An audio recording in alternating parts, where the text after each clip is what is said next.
Good evening, everyone. Welcome to our study session on our capital improvements. Everybody's feisty, huh? Roll call, please.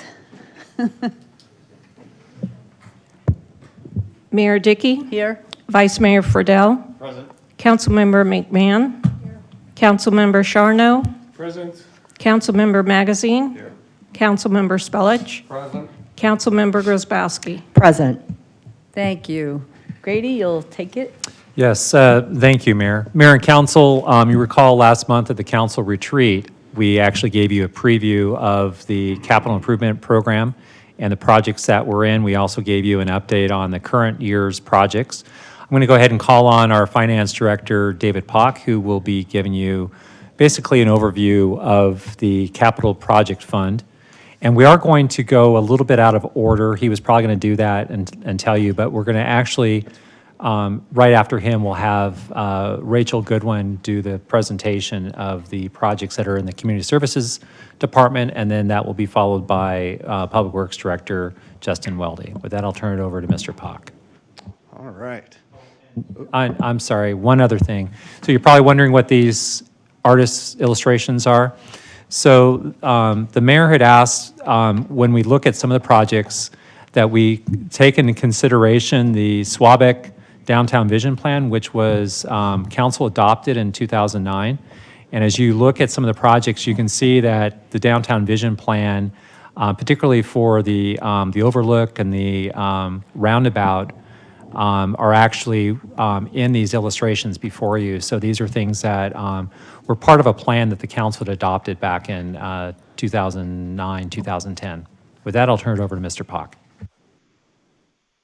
All right. Good evening, Mayor. Good evening, Council. I'm just here for a few minutes just to give you a couple, I guess, points to consider as we go through the rest of the presentations tonight. All right.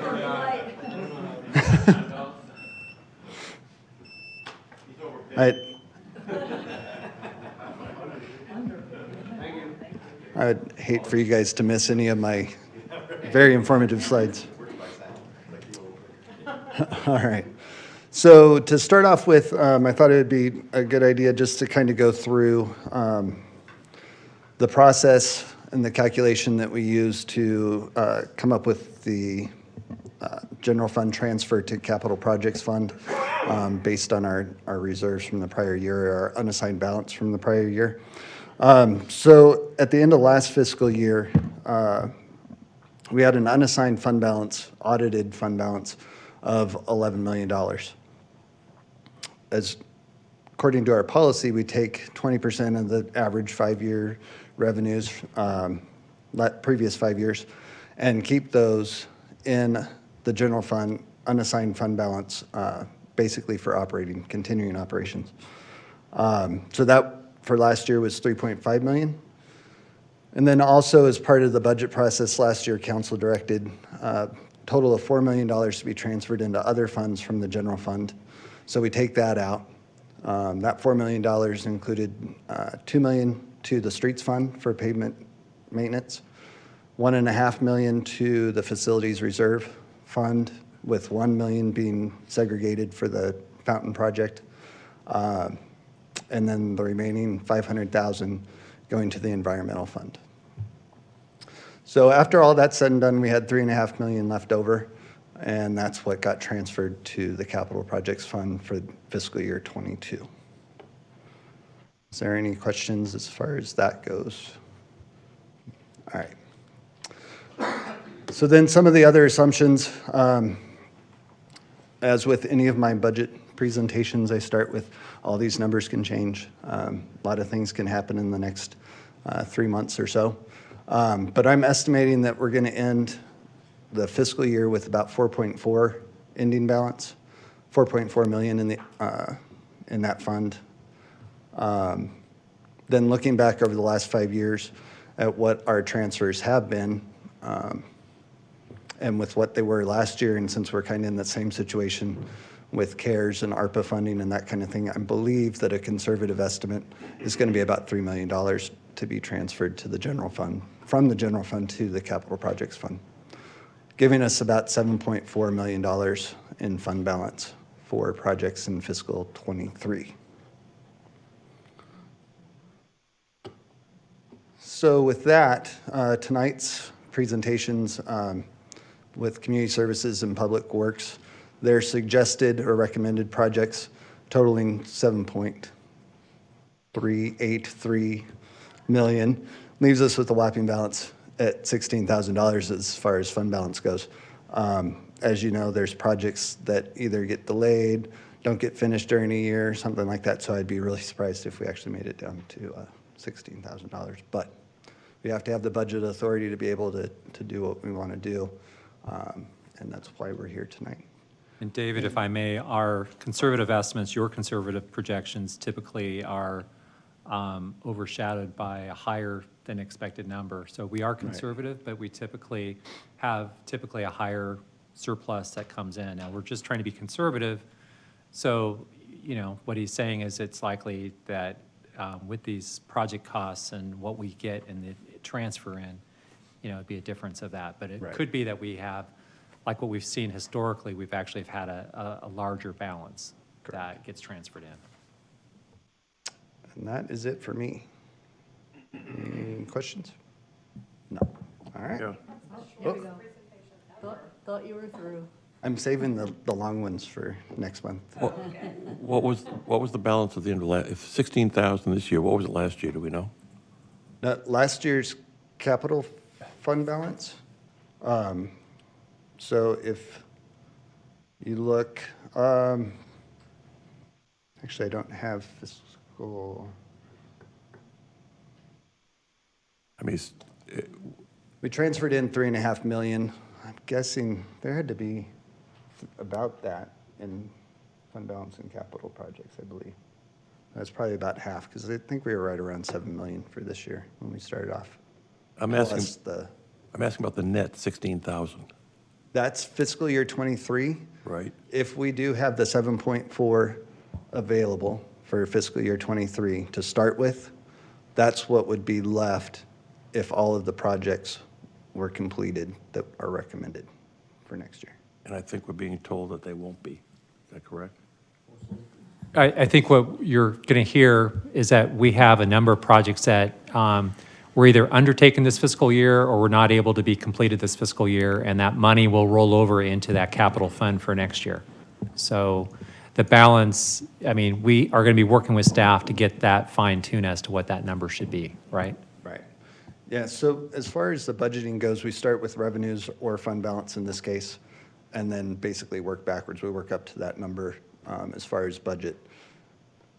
Assuming this would be worst case scenario is if that balance was available, all of the projects are completed next year, and we didn't take in any money next year. This doesn't take into account the revenues that we'll be collecting next year as well. So does that help? Mike?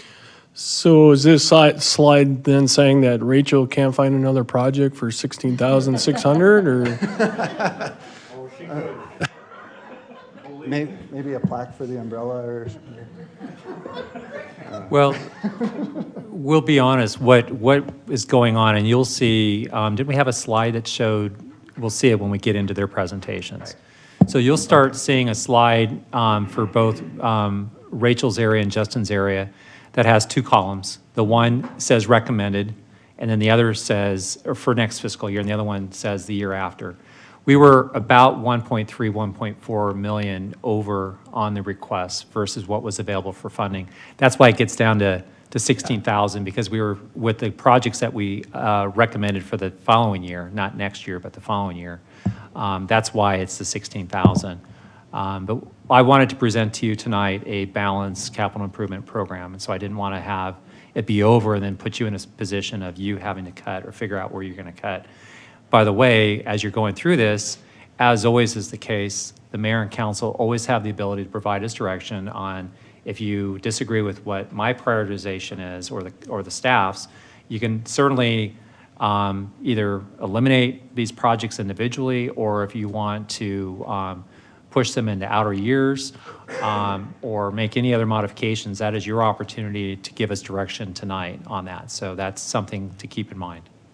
So is this, are they in order of priority, or are they're just set up just randomly? The list was more random, and so we kept the list the way it was, and then when we were trying to balance, we ended up looking at where I thought the priority of the council, and if they had impact or if they were larger impact, try to do those next fiscal year, and those that could be put off for a year, we did that. But there's no order. Okay, thank you. I'm just wondering if any county, state, or federal grants or subsidies affect these numbers in any way, so that we might have more at the end versus less. They certainly could. We don't have any, as far as that I know of, that are identified and applied for and received. But definitely along the way, if we do get a grant, it would affect our contribution, the town's In fact, contribution. what David does, he has a contingency for the capital, but we also have contingency in our regular operating budget. And so if, for instance, the infrastructure bill that Congress passed, we're going to definitely go after opportunities there. And there may be some of these projects that we have, or there might be, for instance, we've been setting aside money in the for the fountain and the lake. There may be some monies there that we go after, or as an example, the Shea widening. We may go after that, so that maybe our portion that we would have to pay for our match. By going after the federal money, we don't have a match then. And then that can drop out of the Prop 400 reauthorization. And then I think a lot of what you're going to see is regional transportation projects may end up getting shuffled around a little bit with the Maricopa Association of Governments with the reauthorization of 400 by going after some of this federal money. So, because the nice thing is a lot of the federal money, we're still learning about the infrastructure bill, but we are planning on bringing to you in April at the budget workshop on April 12th, more information about that infrastructure bill and what we might be able to apply for and how the eligibility for the projects will work. So we'll come back with an update to you next month. And just to be clear, if we get grant money, that doesn't go against our budget limit, right?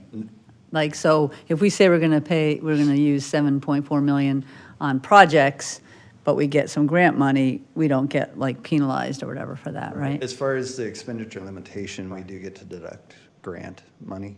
And then as far as budget, we do have contingency in the grants fund as well, special revenue fund. So. It would just allow us to do more then. Right.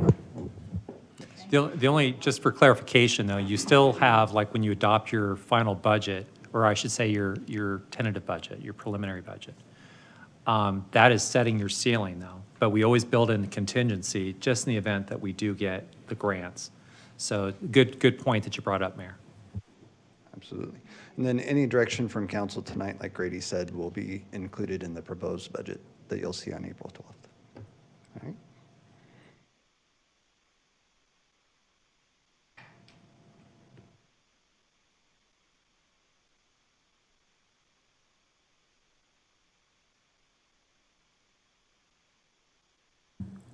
Thank you. Rachel's up. Hey, she went down like 2 million here. Exactly. I'm Thank just the opening you. act tonight. Mayor and Council, thank you. Update, just as, you know, we were just talking about grants, and I would like to note that, you know, staff is always looking for grant opportunities. We aren't always aware of them, or they do come up sometimes, you know, without a lot of notice. So we have made it a point to try to work within our budgets to capitalize on them when they come available. So we'll continue to do that, to leverage those funds as far as we can. Thankfully, we've been successful with that in the past, and hopefully we can continue that trend.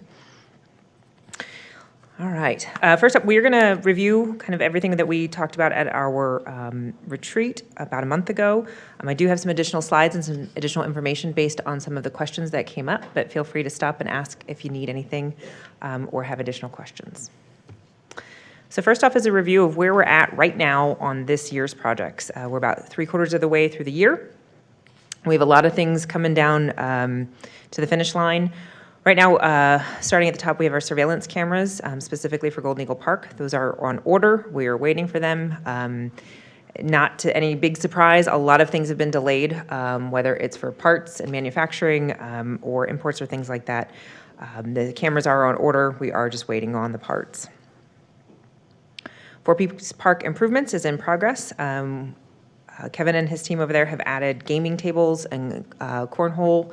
We've added some new shade structures over there, replacing some of the torn ones that were there and repurposing what was already existing. And we are also in the process of adding shade structures. We're in the process of getting some cost estimates now to add 1 to 2 new Ramadas over there. So all of that's in progress. The skate park lights and mini pitch are officially done. That was a very exciting project for us, speaking of grants and donations and partnerships. The Fountain Park splash pad is also in progress. Unfortunately, we did have some delays on that. Thankfully, we did put our order in as soon as fiscally available, which is great. Unfortunately, we are a little behind, and we are looking at reopening probably no later than Memorial Day. We're hopeful that we can get a little bit ahead of that, but Memorial Day is our goal right now. The Sunridge Park, again, is in process. As everybody knows, that's been kind of a highly talked about park and what the process is there. Essentially, where we're at right now is we are working with a landscape design company to get a couple of renderings done so that we can identify where the priorities are and what the future park may look like and help our community understand that. Yes, sir. We discussed, as I recall, doing another survey. Correct. What's the status of that? We'd like to include the renderings with the survey. A lot of the feedback we had was, I don't know if I want to park there or not. What would it look like? We're trying to make sure that folks that have a better understanding. So once we have those renderings, we'll be doing that secondary survey. Will it be multiple renderings showing options for how to, whether or not to develop, how to develop, and so on? We will decide based probably on budget on what we can do. I'd like to do at least 2 renderings of options, and then we can always scale back or do a phased approach. But we're working with a designer right now to get an idea of budget. If I could drill down just a little bit, one of the discussions was having just some paths and so on.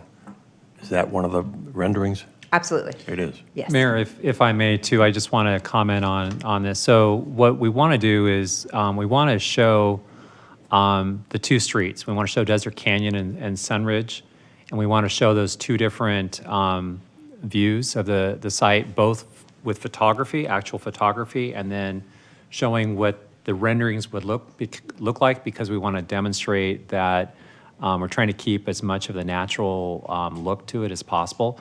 And I imagine we'll probably have like an inset or another like a cut sheet that shows the actual improvements to the inside so that people have a better idea, one, a view from the street, and then once you get to the park itself, what amenities would be there. But we're thinking walking paths, maybe park, picnic bench, Ramadas, that kind of thing.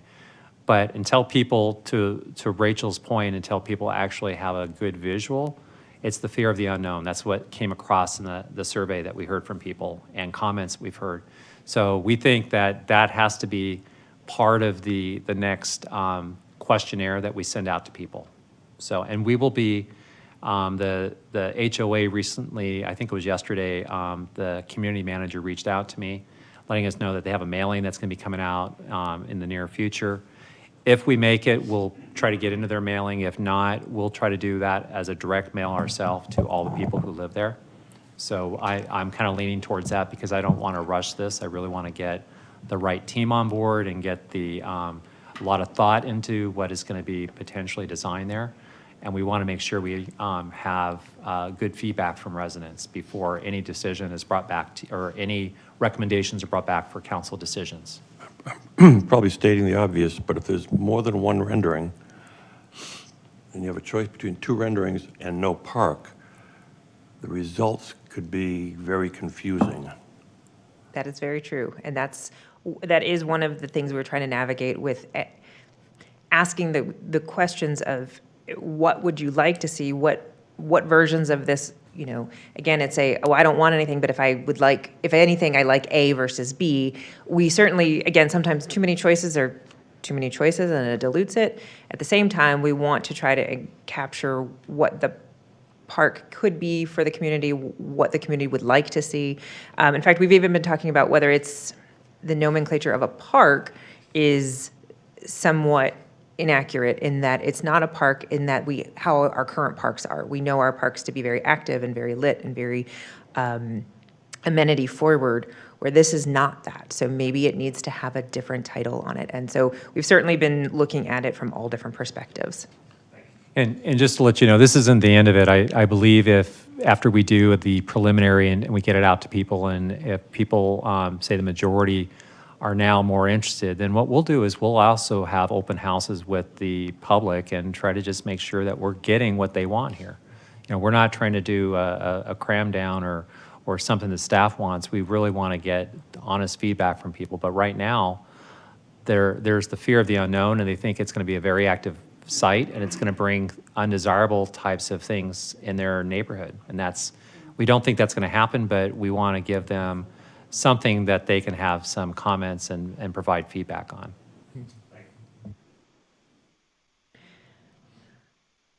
So the next project is Four Peaks Park parking lot. That is scheduled, all of the parking lots over at Four Peaks Park are scheduled to be repaved later this spring. I believe in May is when it's been noted.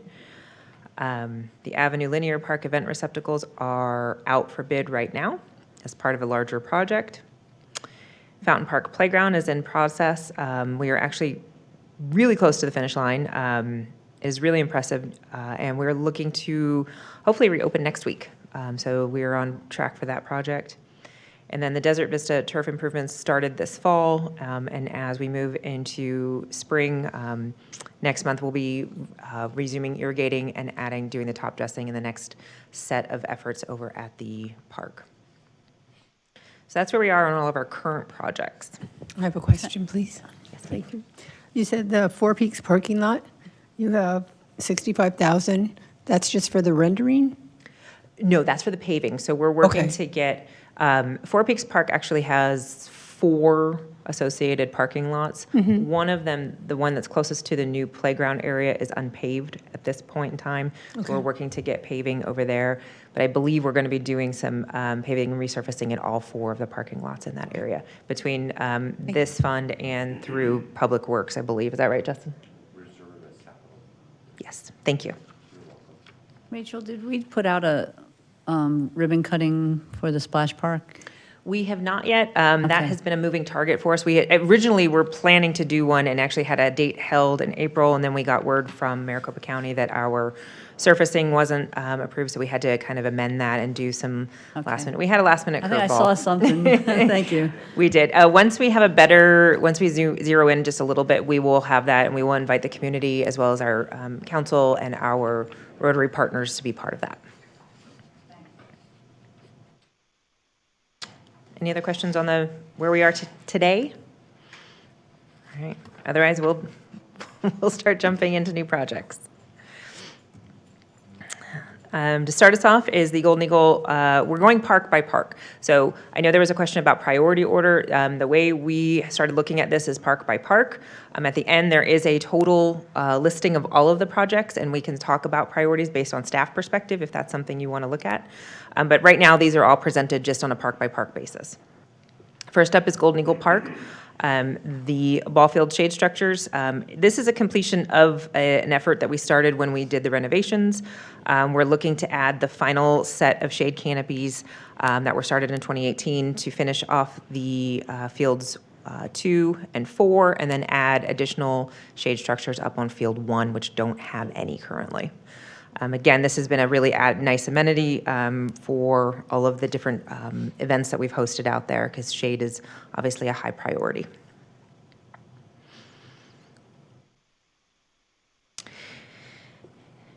Golden Eagle Sports Field lighting. This one, it was a big topic of conversation. I have lots of information tonight. So the biggest thing is that this number came down drastically, which is great. That was an exciting thing. And then I said, well, then why did we have the wrong number? Because that's the next obvious question. What we realized was that originally when we were researching this project, we were looking at updating both Golden Eagle and Four Peaks because they both were installed around the same time. They're both beyond their useful life. And so that number encompassed both projects, but ultimately, staff is not supporting moving forward with 4 peaks at this time. Golden Eagle really is the priority based on usage. It gets tenfold usage over there, so really needs to be the focus financially. So when we looked at it and pulled out just the Golden Eagle portion, we're looking at a $1.4 million project. Here you can kind of see the illustration of what we have. What we have right now is the lights on your right, the real bright ones. What we're looking to move to is the LED, which are the ones I highlighted on the left there, so you can kind of see the visual difference.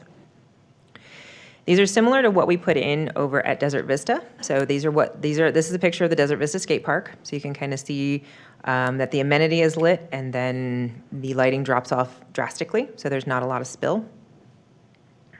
Yes. What's the life expectancy of these lights? They have a 25-year warranty. We'll get to a little more detail on that. But I wanted everyone to get a visual because one of the biggest complaints we do get from Golden Eagle is because it does have a lot of residents around it, that the lights produce glare and they're also not supportive of our dark skies designation. And we're moving towards LED with all of our lighting in town, and our sports field lighting really are our last sort of effort. But one of the biggest questions is, well, that's great, but why do we need new lights? So just for some reference, our current lights are original to the park, which was 98, 99. So we're pushing 25 years on those. And they originally had a 10-year warranty. So we are well past that window. There's currently no active warranty on anything on any of the lightings, whether it's the fixtures, the poles, the hardware. So if something does go down, there is no warranty currently covering it. What that means is that when we do have outages, which we do, and we've consistently had them over the last 3 years, each year over year, we're spending more and more on that maintenance on those lights. So right now, the offer that we have with Musco, it does include a 25 full-year warranty using the existing poles, which is really, it doesn't seem like a big deal, but understanding that we have dozens and dozens of poles out there that are original to the park and they're willing to use those and warranty them is a big, big bonus. So a standard warranty in this situation would be 10 years. So that's a really big bonus for us. Again, we have neighborhood complaints, and we are making the effort to move to LED throughout the town. So then the question became, that's great, but why do we need them now? Is now the right time? And as I mentioned, we've had several severe shortages that have caused extensive damage to underground wiring. We had 2 major failures. Long and short, that causes downtime. It means we don't have lights on the fields, and it means that it can't be used. And we've had to cancel, when we had these 2 go down, we had to cancel 2 weeks worth of tournaments. Actually, I think it was a 3-week window, but we had 1 week off, which was a $5,000 revenue loss. That was a big deal for us, trying to maintain the reputation we have as a tournament-level facility. Not only that, but it is a safety issue.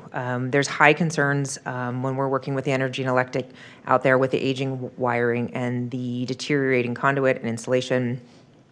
As you know, we've had several different floods out there of different calibers. They're all sort of exacerbating this condition. And I will say we have firsthand issues when staff has gone out there to address them. We did have several safety concerns, including energy arcs. That was very concerning. Long and short of it is that we also have difficulty and expenses for the parts because these are older technology. They're 25 years old. It's harder to source the lights.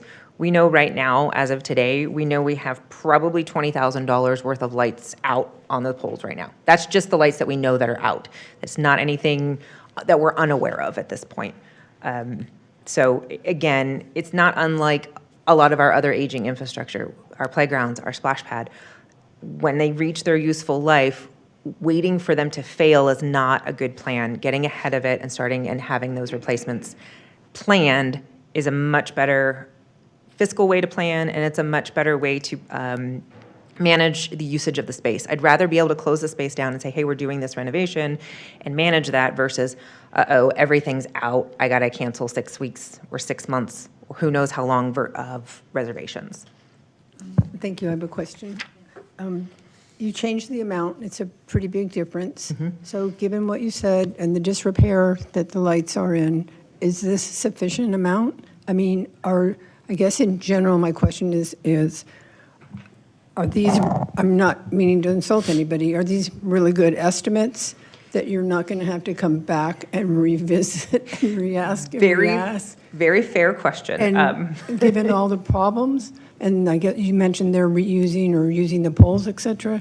So I guess my question is, for this particular project, is this a sufficient amount of money do you think, for that to happen? Yes, very fair question. And what the beauty of this is that because we did have an error, it did make us go back and sort of fine tooth comb what it is, what do we really need, what am I really looking at? And we were able to contact Musco and double check, hey, make sure that we're on the same page here so that when we're only talking about one park, we're not talking about two parks now.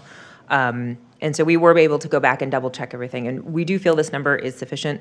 This number does include, again, if the project's approved, we're going to need to be doing some rewiring, which is subgrade. We don't know what we will find down there. We do have some budget built in so that we can hopefully address any issues without coming back for more funding. Obviously, the unknown is the unknown, but we do feel this number should get us where we need to be for the 4 ball fields at Golden Eagle. One of the other questions that came up was, is it worth it? Is this a good investment? And that's what this slide kind of indicates for you. The top bar has 3 colors. It's the energy cost, so what's it cost to turn on the lights? What are we going to pay for our energy? The maintenance costs and the controls that we use to schedule the lights. If we leave the lights, if we use what we have right now over the next 25 years, this is what we can expect to pay in each of those areas. Moving to the LED over the cost of 25 years, the expected energy costs are roughly $678,000. So the return on investment is quite steep over that 25-year warranty window. Rachel, I'm willing to give it more thought, but Okay. I think you said it's costing us about $25,000 a year to maintain them now. Is that correct?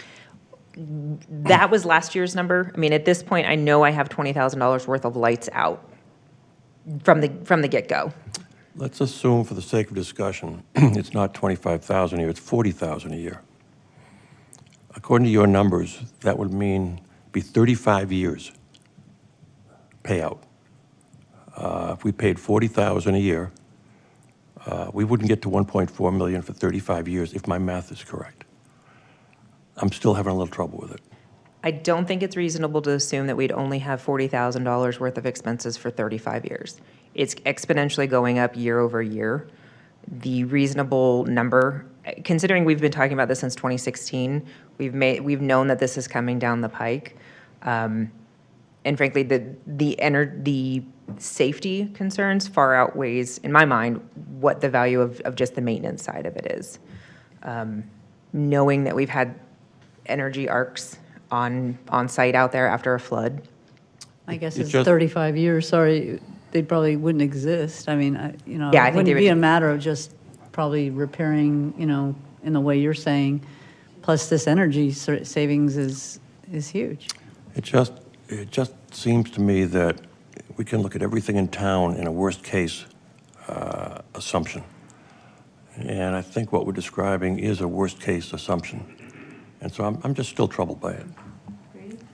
Yes, good discussion and good point that you're bringing up. But I do think the one thing you have to consider when you're looking at assets, whether it be a building, a roof, vehicles, they have useful lives. And we are already at the useful life of this. So I think kudos to the staff trying to plan ahead, trying to ensure that we don't have failures worse than what we've had already.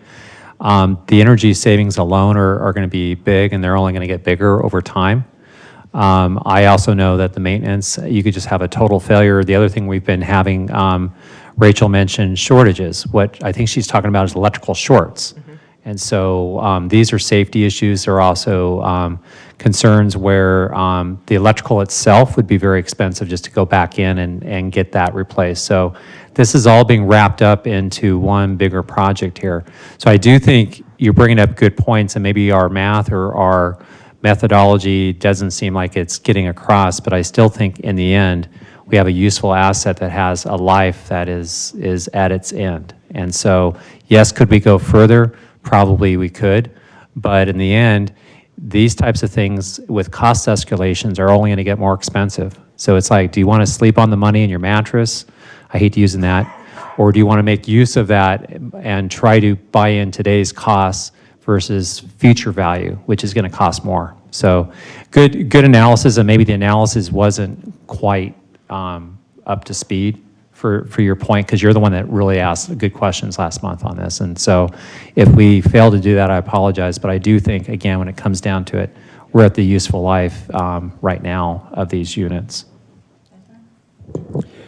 Can you, in the next 25 years, do you anticipate we'll make more money from these fields? I would say the more we can make smart and wise upgrades when and where appropriate, I wouldn't necessarily want to go out and recreate the wheel tomorrow, but the more we can do that, yeah, the operational costs come down, the more we can utilize it for, again, it minimizes downtime. It's a cost savings as well as a revenue generating. So it kind of doubles down on that because there's no downtime. We have a usable amenity that we can trust and rely on. We also, again, this seems minor, but when you're out there as a user and your lights are scheduled till 9 o'clock and you're in your last inning of the game and the lights go out, they aren't coming back on. We aren't able to just flip the switch and turn them back on. It's a 20 to 30 minute window to turn lights back on. It's just the older technology. We've all been in those gyms where you turn on the lights and they buzz and it takes a while to warm up. These don't do that. These are on and off instantly. So again, it provides a better experience and a better overall quality. Rachel, you missed your calling. You should have been a prosecutor. So when you have a better product, it attracts more clients as well. Absolutely, 100%. I think too, and Grady said what I was going to say at the end there as far as the cost escalations that always happen. I mean, yeah, Alan, it'd probably be easier to, let's put this off 5 years and save up a little bit or whatever and then do it, but it's just going to cost more at that time. And streets are obviously a big issue in town, and, we could easily say too, well, let's let them slide a couple more years because they're still going to be drivable, but, I mean, they have a useful life too, and it's just, it's just time to do it, I think, so. Well, and you'll see, and I'm jumping ahead just a little bit here, but as you'll see at the end, we are recommending breaking this over 2 years so that we do funding, half the funding through this upcoming fiscal and then funding the second half through the second fiscal year. So breaking it over 2 windows and doing the whole project across basically this next summer, for lack of a better way. So that way it would give us time to plan for it, it would give us time to budget for it, order parts, make sure we have everything, and then work with our vendors and our user groups so that we have a strategic plan going into the summer for that close down effort. Any other questions I can answer? Actually, I'm not the math genius in the room here, so let's just get that out there. I did some quick calculations, and if you add the 1.2 million, the 1.2 million, and the 183,000 there and divide it by 25 years, you get 105,910. If you take the 678,194 and divide that by 25 years, you get 27,127. So if you look at it by year, it is a significant difference, assuming those numbers are as accurate as we can get. Again, yeah.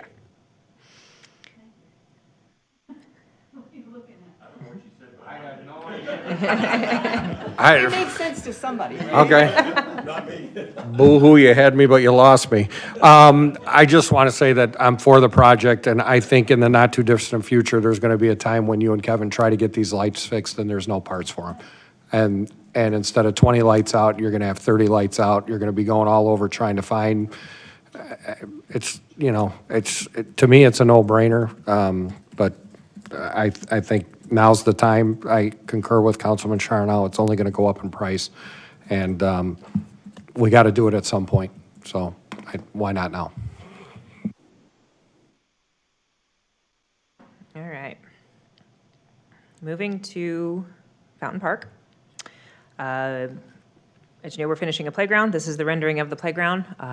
Again, hopefully it's open next week. All things go right.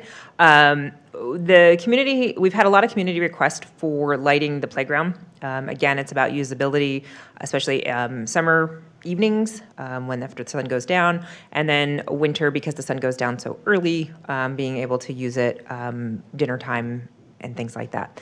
So if we'd like to do that to increase the usable time for the playground, we're looking at $170,000 to add lighting under the shaded structures there. It's a lot of lights this year. Boy, that looks like a bargain compared to the previous presentation. Exactly. How much is that per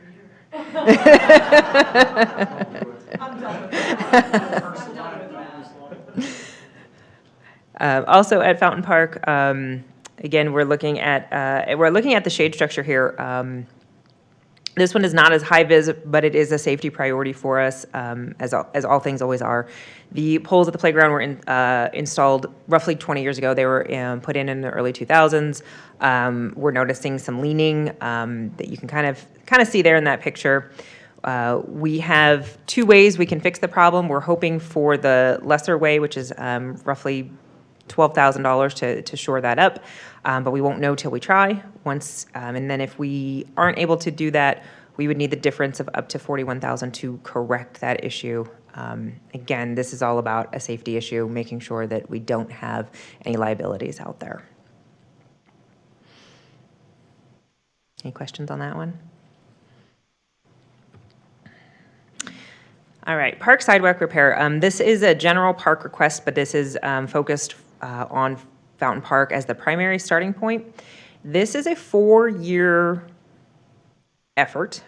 Each year would be funded at $100,000 annually for over those 4 years to do sidewalk repair and replacement. So we have a lot of mileage in terms of sidewalk around our parks. Not just Fountain Park, although Fountain Park does have a lot. We have new walking loops at Desert Vista, as well as Four Peaks and Golden Eagle. And we have damage done. We have graffiti. We have just natural lifting and things like that from roots and other things. So trip hazards are something we have to be aware of. And again, we're liable to make sure that those are corrected. So the ask is to fund a sidewalk replacement and repair program so that we can make those repairs when and as needed. Any questions? Okay.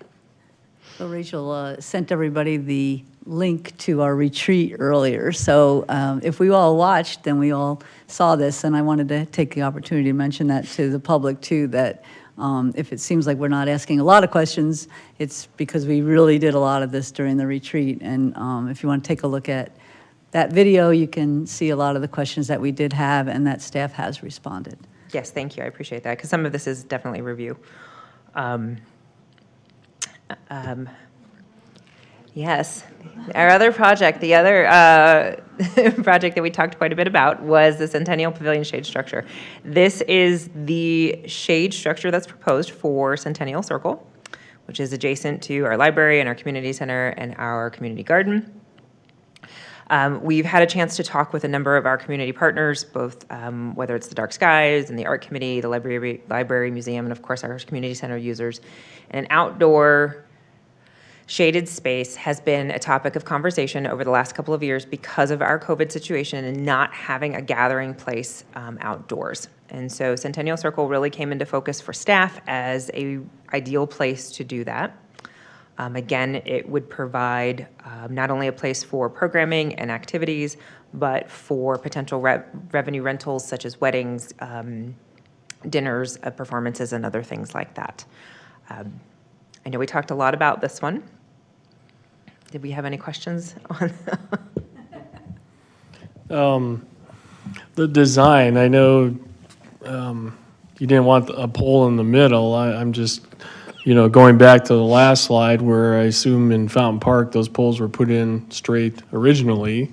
and approved by us, and obviously wind or whatever, has changed a couple of poles over there in Fountain Park. So I'm just wondering, long-term, as far as what kind of warranty or guarantee we have, it just seems this is going to be a lot more susceptible to wind damage and so forth, given this design, but.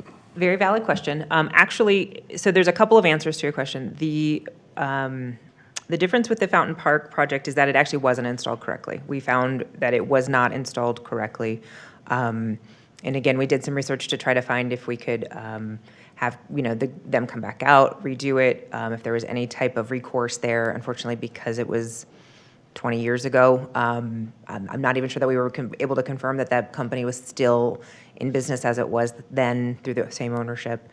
So we do have some different issues at stake here. We do this would be the same company that we worked with to do the large shade canopy installation over at Four Peaks, over the playground over there. So we do have some comfort level working with the shade net company. They've done a great job and do warranty their work. The design of this one is actually different than the design of what we've traditionally seen. You can see that it's 2 layers, and that is designed actually to let the air move better through those and put less tension. That is why the center post isn't as necessary. It also creates a cooler situation where the warmer air gets trapped in between the two. I am not a thermodynamic engineer by any means, but that's what I've been told. And that's what it's set up to do that, and it does allow that. One of the other pieces that is an advantage to this is you can see that it's a number of different sails, so that if we did have some sort of damage, whether it's wind or monsoons or other type of vandalism, it's a one panel replacement versus replacing the entire structure. Again, that was strategic to try to minimize any type of long-term impacts. Hey, Rachel. Yes. The other big thing is all the ones at Fountain Park are cable oriented. This one is steel frame structure, not cable. So it's got frames that go all the way up to the center, and so the posts aren't the only thing that's holding the weight the way that they are at Fountain Park. Fantastic. This one has a frame throughout. Thank you. Your key supporters you mentioned, does that translate into any dollars toward the project? Good question. I think at this time, we didn't ask for any type of financial support. We asked for, is this something that you guys could see using? Do you see this as being problematic, or do you find this to be an asset? And everyone was very positive. If the project is approved and said, hey, this is something that council has given the authority to move forward with, we can certainly reach back out to see if there's any financial contributions available. Rachel, I know we can't legally do advisory referenda, correct? I don't know, I'd have to ask Aaron. I believe Aaron's actually on. Aaron, counsel, that's correct, yeah. Thank you, just wanted it on the record. You're welcome. If we could do advisory referenda, I'm guessing that we could get a long list of projects that would be nice to do and nice to have for the community. To me, even though we've got support from Dark Skies, the Art Committee, Library, if we put a bunch of other projects in front of them, they might say yes too. I will give it more thought, but as of right now, I'm not on board yet. Fair enough. And I think this is one of the projects that, so a lot of these are about maintenance. A lot of these are about long-term, hey, it's time to replace something. It's time to, this project is about what we would like to see this campus become. Being that we have made strides to create a gathering space here on campus, we're working towards new facilities, such as the Dark Sky facility. We have the new walking path that eventually will connect down to Verde River. Again, these are kind of anticipating what's coming and creating the community space that will cohesively join it. Again, this is a forward-thinking project. You're right. It is a nice to have. However, I do believe that it would be a very well-used and very nice addition to our community. Just a footnote to this.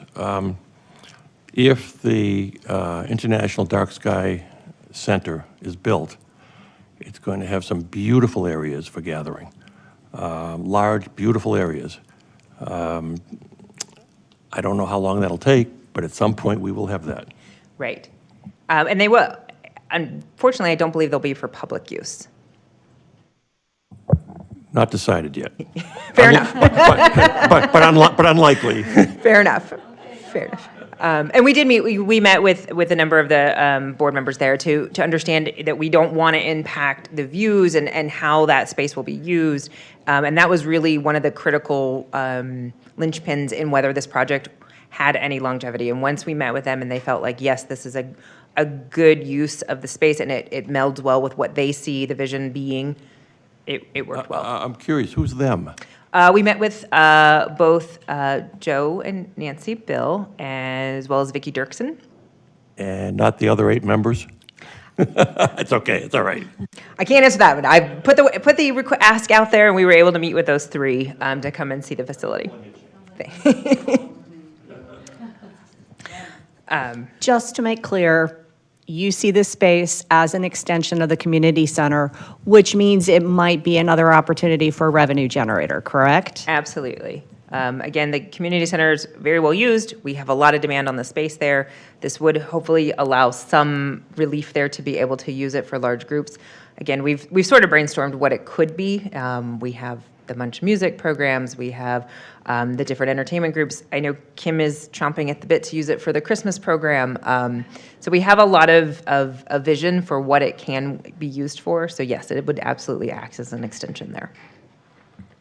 I have one question about the 5 Cs and the memorials that are around. Are they within or without it?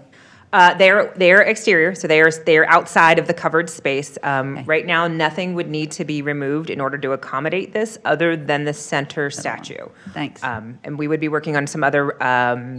The 5 Cs are a little sun faded. They have a little some changes that need to be made, but we would still want to honor what the Centennial Circle represents. And yes, they do not need to be moved as part of this project unless it's part of what we want to see overall. Thank you, Madam Mayor. One of my fellow council members just asked me what happened to me being a fiscal conservative. I'm torn. Can we do a single layer? It probably won't function. It won't have the support that it needs to have, not have the center post. So there's no cheaper version that we can go with that would make you happy? I mean, I know your name in town is Go Big or Go Home Goodwin, but I'm just, I don't know. I mean, it seems really ornate, and I'm just having a hard time with that amount of money. I got to be honest with you. Normally, I go along with you. Mm-hmm. Well, and again, the way we're kind of putting this out there is we originally had talked about, multiple versions of what the community center could extend and become. This seems like a better service to our community, a better way to let users have better full access. Again, this is a vision as to where we would like to see the town go. The 375 is a reasonable top end. It's possible that we can come in under that. I'm not going to promise anything. You never do. But I generally don't come back for more either. This is a reasonable number for a shade structure that's 80 feet in diameter and made to cover that circle. Oh, boy. All right, let me think on it. Okay, fair enough. Councilman? Yeah, I mean, I'm surprisingly somewhat torn as well. Only, I mean, on the one hand, that space out there, I think, is definitely underutilized and just kind of out there. It looks nice, and people walk around and look at the statues and that kind of thing. So it would be nice to have more events out there, an extension of the community center, so I can totally see that side. And I know a couple of months ago when you and I talked privately when you were first pitching this, I mentioned the amphitheater at Fountain Park, like, well, maybe we should do something over there as well. I mean, to me, some council back in the day spent a fair amount of money to put in that amphitheater, and now that seems to be underutilized too. All the events and such are sliding down toward right across from the avenue there on the Great Lawn or whatever you want to call it. So it is kind of a crapshoot in terms of how much this will enhance that area in terms of usage. I mean, I can see how it would. But, it is a lot of money. I agree with Councilman Spellich on that, but, so we'll just leave it at that. I probably, if it does come to a vote in the future, I'd be for it, but it is an unknown, I think, to some degree. Natural shaded air conditioning. You're right, it is an unused space, and that is why that was kind of the attractive conversation to say, how do we make this space usable? This is town-owned property. How do we make it more? It is home to a lot of our art pieces. We want to encourage that and use of the space. It's just really hot. I mean, we have benches that are there that, aren't shaded. Again, it's just an underused, and this is the vision to help how we can activate the space better. Thank you. So what would you charge? So if you want a wedding there, or you want a whatever there, how would we figure out? Because we don't have one there now. Correct. So what would be the charge, or what would be the fee that we would get? Have you thought about that? We started toying with that, what that would look like, and how and when that would, if it's if it needs to be connected with a community center rental so that they have access to restrooms and other amenities. Would we have it as a standalone reservation, so you don't need to have staff at the community center? There's a couple of things we'd need to work through to figure out how that would work. I mean, we can model it after a number of the, what the cost of renting the amphitheater would be. We can model it after some of our other rentals. Or again, it'd be cost value. What does it cost for us to set up the space, to have the space available, cleaned, maintained, ready to go, that type of thing. I guess if you could tell me, if you could come back and say, all right, we put pen to paper and we think that we could get X amount of dollars for a rental, maybe I could buy it a little bit better, but We can I certainly think look that into it. there's too much of an unknown.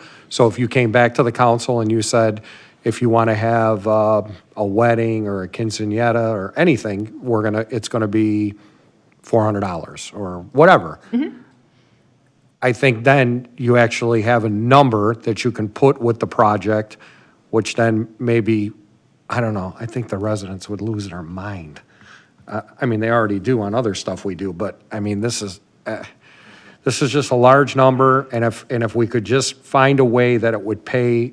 Of course, it's not going to pay for itself. We can't charge 10 grand for it. But I mean, if there was a way that you could say, okay, this is what we decided. You met with your staff, and your staff thinks that this is what a rental fee would be.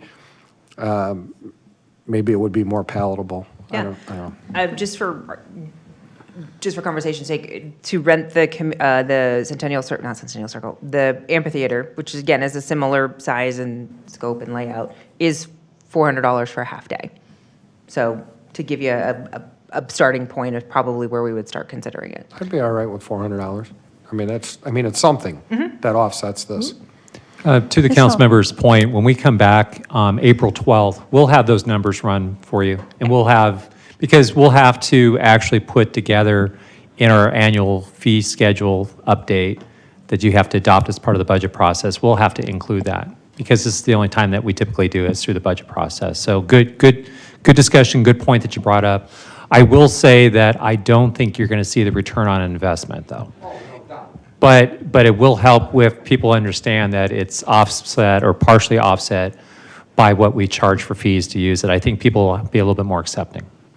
Just in general, too, on all of these items, what do you want to see, Grady? If you see some sort of hesitation like this, what's going to be our opportunity, like on the 15th, or when we're doing the budget, Sure. to go Well, back on some of this? Tonight, and actually on April 12th, so tonight, if there's something absolutely that you're against, we can kind of read body language, and we can also kind of hear with the comments that a majority won't like something. And if it's very obvious, we can just remove it from the capital that is presented to you. But I would tell you, you have the opportunity to just give us direction tonight and on April 12th.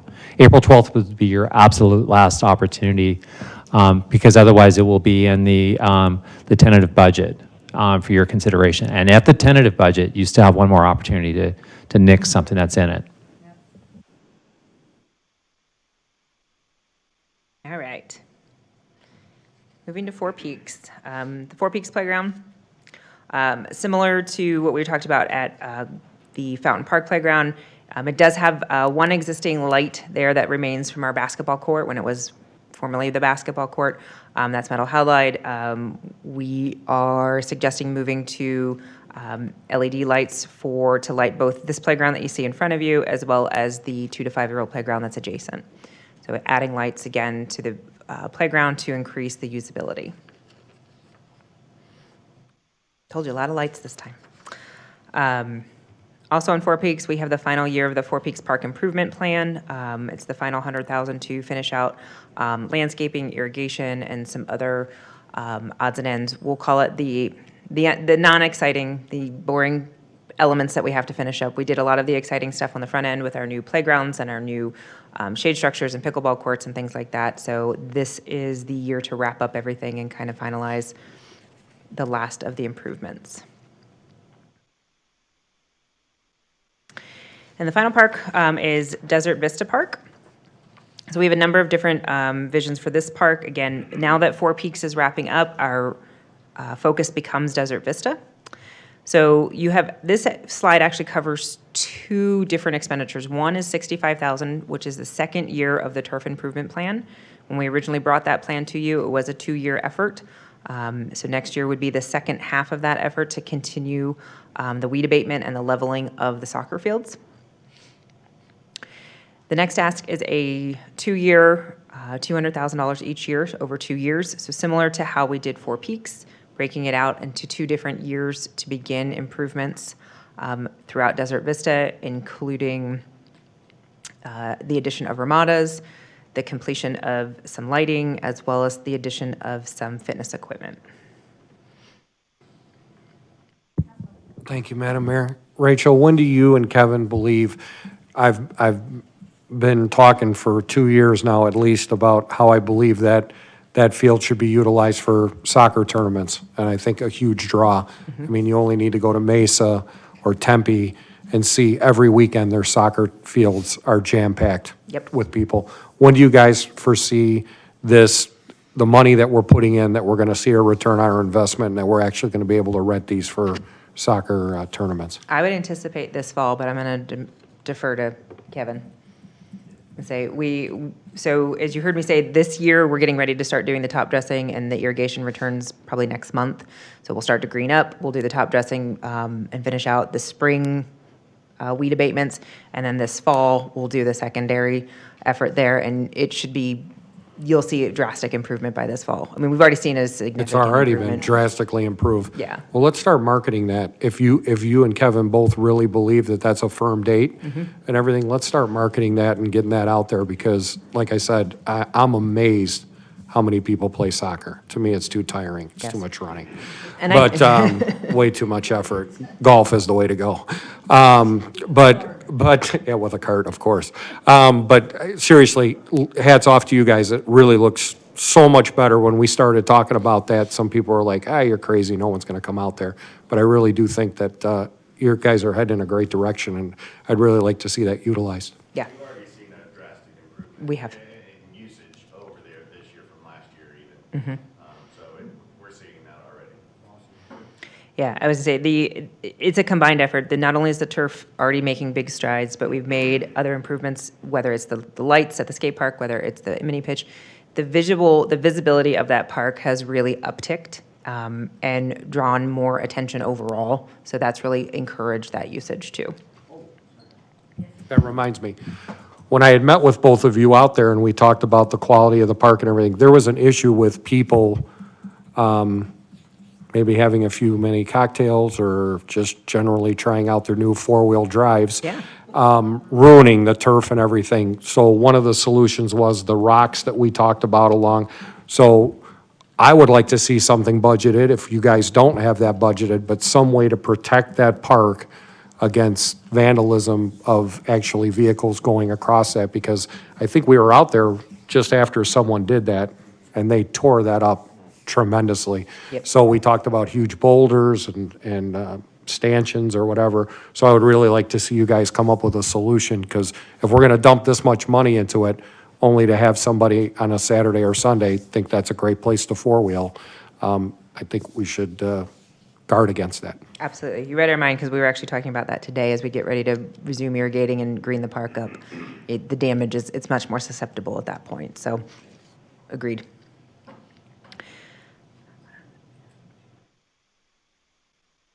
Any questions about the Desert Vista improvements that we're looking at? The last part of the Desert Vista is the skate park, and I know we talked about this at length. Essentially, we'd like to look at, the skate park needs to be redone. You can kind of see it's done, it's had a great useful life, but it's starting to show its wear and tear. We have a number of cracks, we have a number of concrete repairs that are pretty extensive. You can kind of see some of the painting there and some of the repairs, but it's definitely well used and it's ready for some maintenance. But you can also see it was originally intended to be a phased skate park. This is phase 1, but we never finished phase 2. We'd like to use development fees to begin that secondary phase and add some remodel to begin to meet the standards of today, and to increase the usability for multiple devices, so not just a skate park, but available for scooters, bikes, inline, and things like that. So we would look to add a couple of new amenities to the park as part of that expansion. And I just want to clarify, so under the state law, development fees can't be used for repairs. It can only be used for expansion or new infrastructure. So that's what we really are doing. The balance would be paid, the $125,000 would be paying for the repairs. That would come out of the capital fund. Correct. So the repairs are the 400, and then the development fees would pay for the expansion. Grady, that's probably, were talking earlier about a little bit of a difference between the amount coming out of the SIP compared to the total for your project, for all of our projects. And I think it was the development fees, because it was $275 exactly, so thanks. Yes.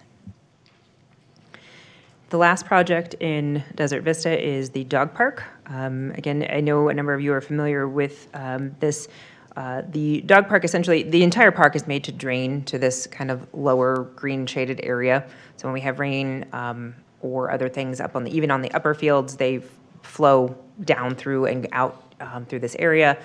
Over time, it needs to be regraded in order for the water to not become stagnant and muddy and messy, but to actually drain appropriately. So we have two ways of approaching this. One would be to regrade the area and then resod. The other would be to regrade the area and then allow the grass to naturally resume.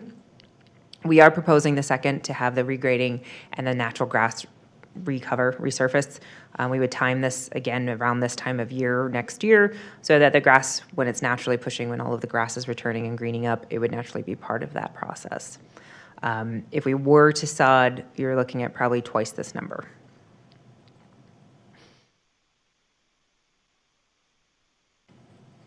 Any questions on that project? Great, that's the last one. So what does it look like altogether? These are all of this is the list of all the projects we just covered. You'll note that the one that has the star is that skate park remodel and expansion. So the 675 is the total. 275 of that would come from our development fees. The 400 would come from the CIP fund. So that's why it's asterisk there. You'll also note that, as I mentioned, the Golden Eagle Sports Field lighting is broke over 2 years. So the 1.4 is funded over a 2-year effort.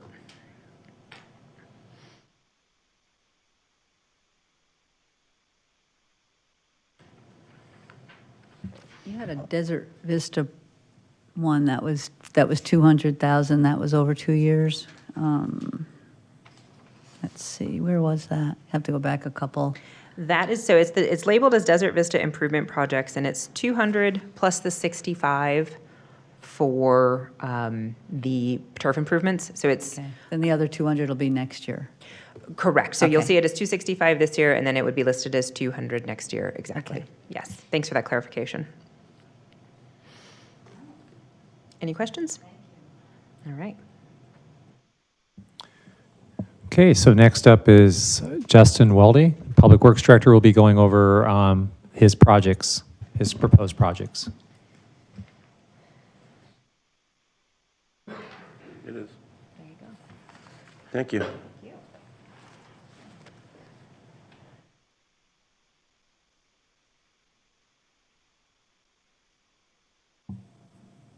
Can I ask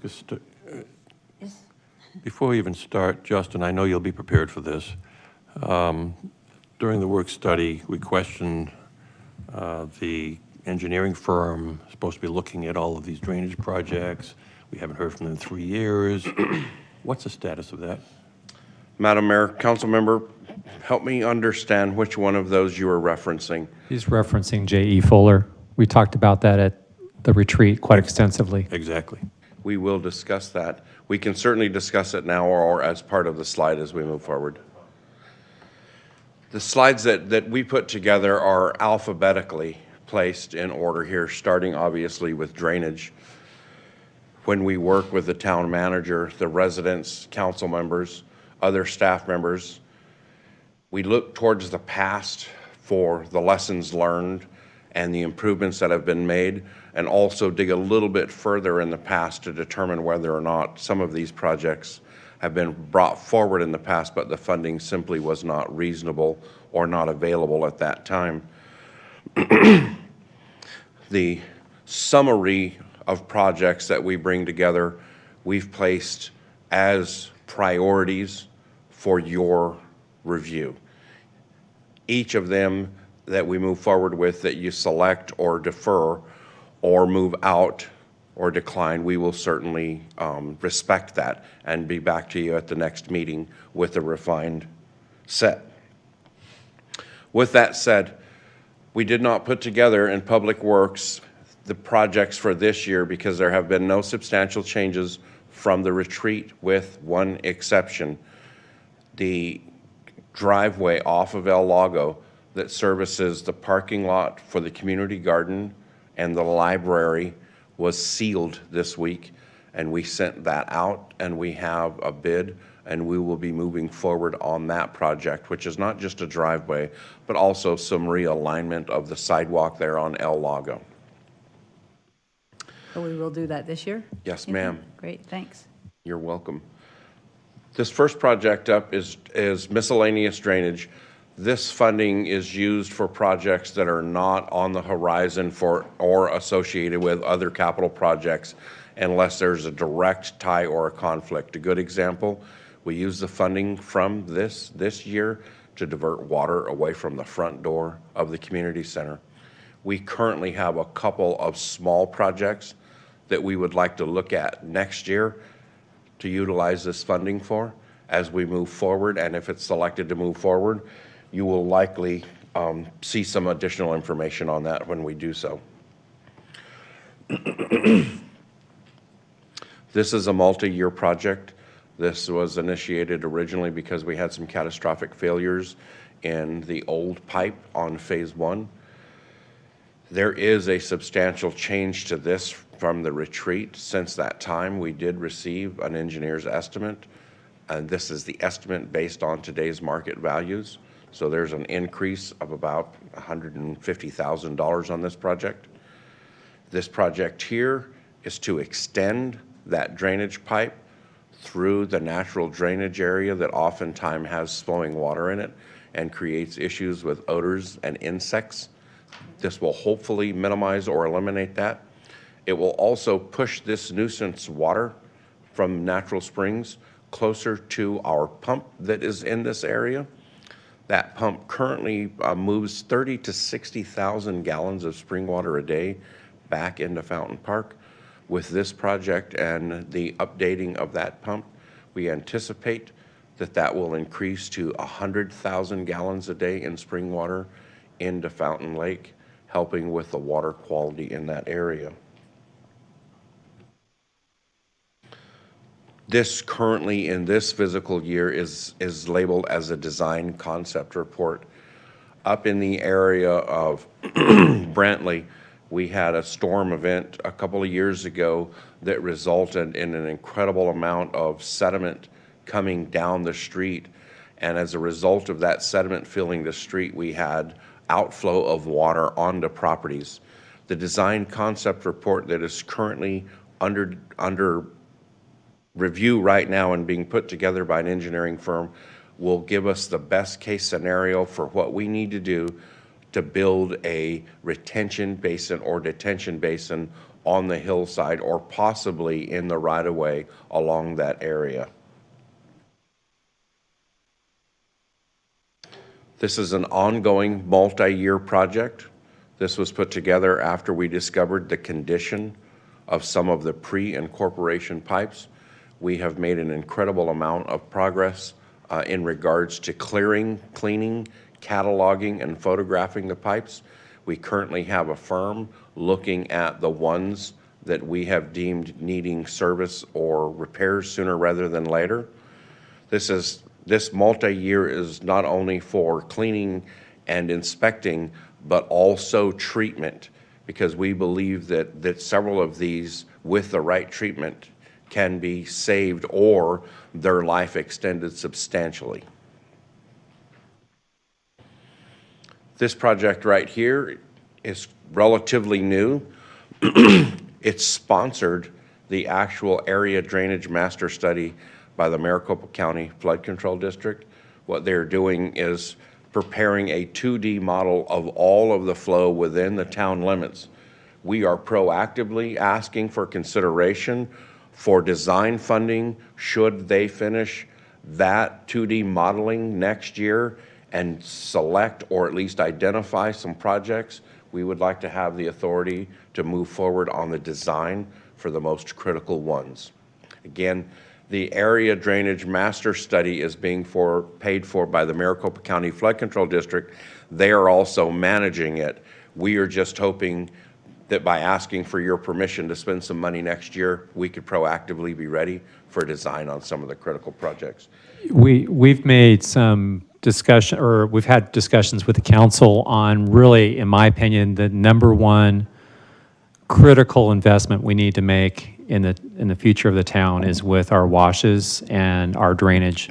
And we've seen some significant unprecedented storms cause erosion that's very close to homes. And so this would be taking the county study, which is really a 10,000-foot level evaluation of drainage and our dams in town, and it would be forming the basis of getting into more specific things that we need to be doing to protect our town.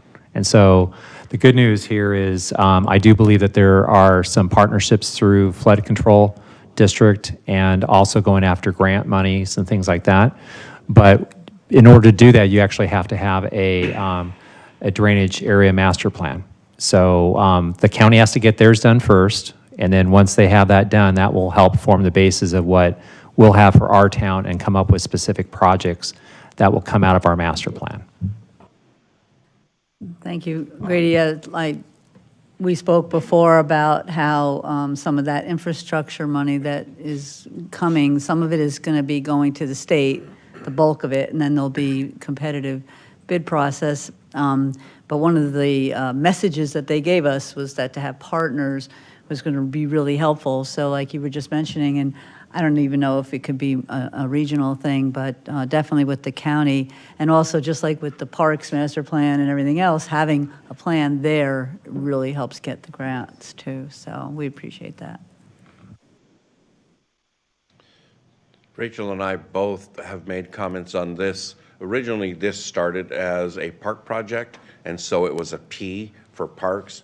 However, over the years, we've discovered that we need additional security cameras, not only at the parks, but at the facilities.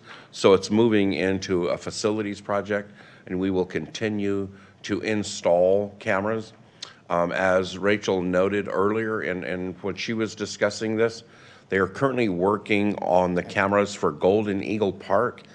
believe it or not, there is a very small part that is technical and difficult for me to pronounce that they are waiting to actually be manufactured that is a critical component of our cameras.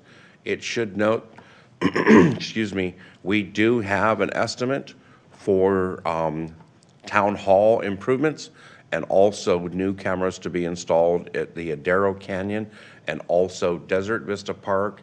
And lastly, one of the town's facilities that few people realize we have, which is the street department. We have 3 buildings down there, a vehicle maintenance shop, a sign shop, and an office building that we believe also need security cameras. Justin, I don't want to get into technical details because I wouldn't understand it anyway, but do these record, or are they hardwired, or how do they work? The cameras themselves, for the majority, are hardwired back to a head-end gear, and that head-end gear records activities. Some of them are wireless because of the distance between the camera location and the head-end gear, but that also stores image. So it's not recording on tape or DVDs or anything. It's actually either flash type media, or it's recording on like a hard disk, basically, or a solid state device. And it keeps the recordings for some period of time? Or? And then once it reaches a certain threshold, it's typically, I don't know in this case, but it could be a couple weeks or a month, and then it records over it. But it's sufficiently, I think it's been usually 2 weeks, and then if there's been an incident within the 2 weeks, you can go right back to before it gets recorded over. And again, we've had really good luck. I think you heard from the lieutenant, his last presentation, that we were able to help apprehend 2 teenagers that were involved in damaging, was it Four Peaks Park? Yeah, so they're very good investment.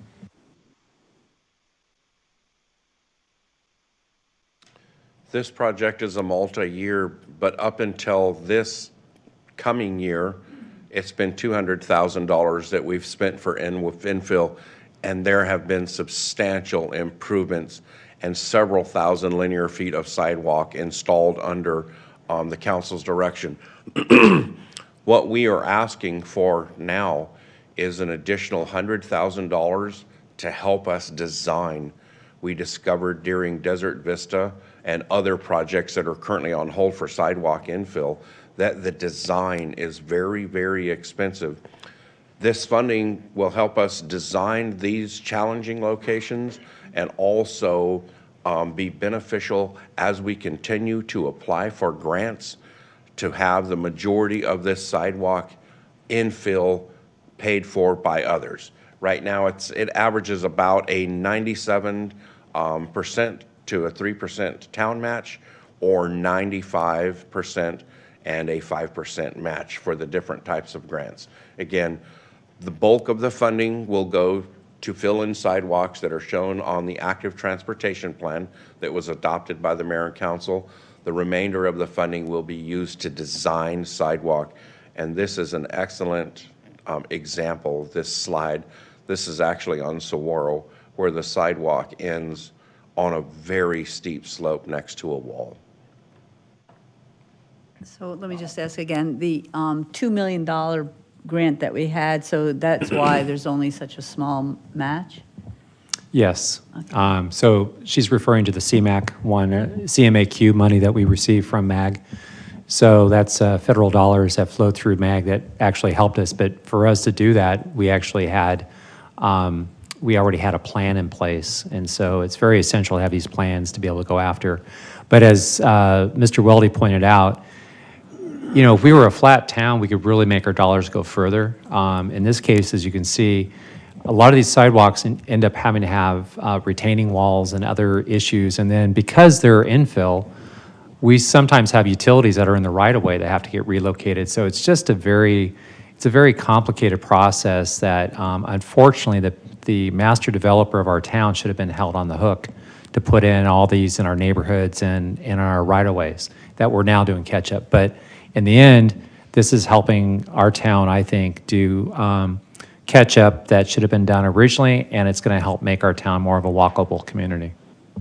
So just to clarify, for a long time, we were putting 100,000 towards infill. That was just building, right? It was not design. And then we upped that to 200,000.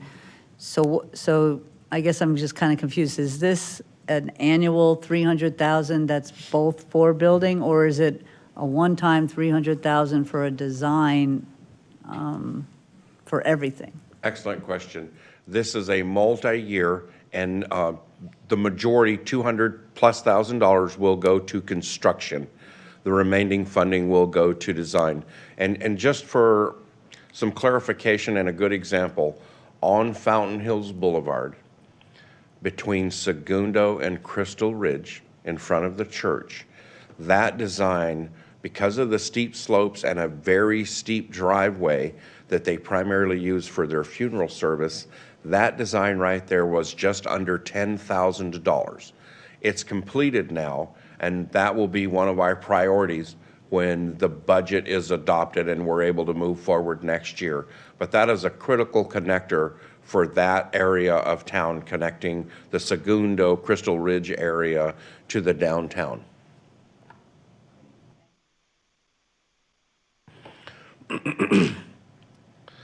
This is a multi-year project.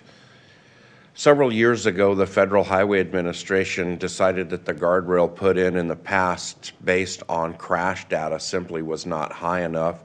They did not at that time issue direction on when the guardrail needed to be updated. Since that time, they have made a strong recommendation. We currently have a firm giving us direction based on the Federal Highway Administration and, of course, ADOT, who will be preparing the manual to tell us what we need to replace and when we need to replace it. And as a result of that, we will be able to pursue HISSUP, that is Highway Safety Improvement Program or funding for this type of work. So we anticipate in the future that HISSUP funding primarily will be used for this. Just as a clarification, the HISSUP funding can be used for guardrails, traffic signals, that kind of thing, but it can't be used to improve any travel lanes. We had run into that on a couple of other projects where they said, well, if you can't do this, build more road. In this case, we can't. But you're not want to do this. You're recommending this for next year. We are. The assessment is underway right now. That assessment will be done by June 30th. That'll give us an opportunity to review and also ample time to prepare for grants so we can have that assessment to include in our grant. And then it'll be the following year when we will bring it back and ask for funding, town or local funding to match the grant funding. Mayor, to your point, so this is one of the projects that we realized, this didn't need to really be in for next fiscal year. So this was reprioritized for the year after. Good, thank you for the question. The town manager earlier described the adoption of the downtown vision plan. You have those concepts that were printed for you and are on the dais. This is the area of the downtown that was discussed in the downtown vision. It should be noted that the engineering firm that worked with the Swaback and Associates, when they did their analysis, they noted in 2009 and 10 that by this time, if you built a single lane roundabout, that most likely using projections for MAG and traffic counts, that it would need to be increased to 2 lanes by between 2023 and 2025. And actually, and that report is available for anybody that would like to read it. So there were several different options that were presented and brought forward at that time. The one that was adopted and the concepts that were adopted are on the dais for your review. This project right here is tied to the fountain overlook, indirectly and directly. Because of the scope and size of this, constructing this along with the next project, and I'll move over there just briefly, would be important to tie the two of them together to minimize the disruption to construct both of them at the same time.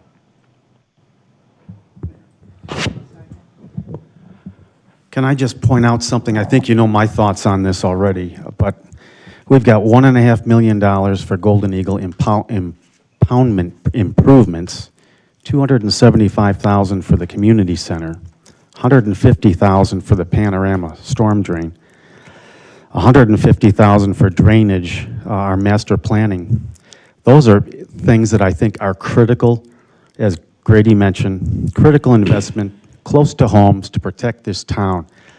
This is a nice to have, and I know it's on the Swaback proposal, but I'd like to see this delayed and have these other projects taken care of so that we ensure the safety of our streets, our washes, our residents, and that sort of thing. This is something I think that can be delayed and waited on. Well, we've got a lot of money going out here for these other projects, and I think it's something that we need to take a second look at myself,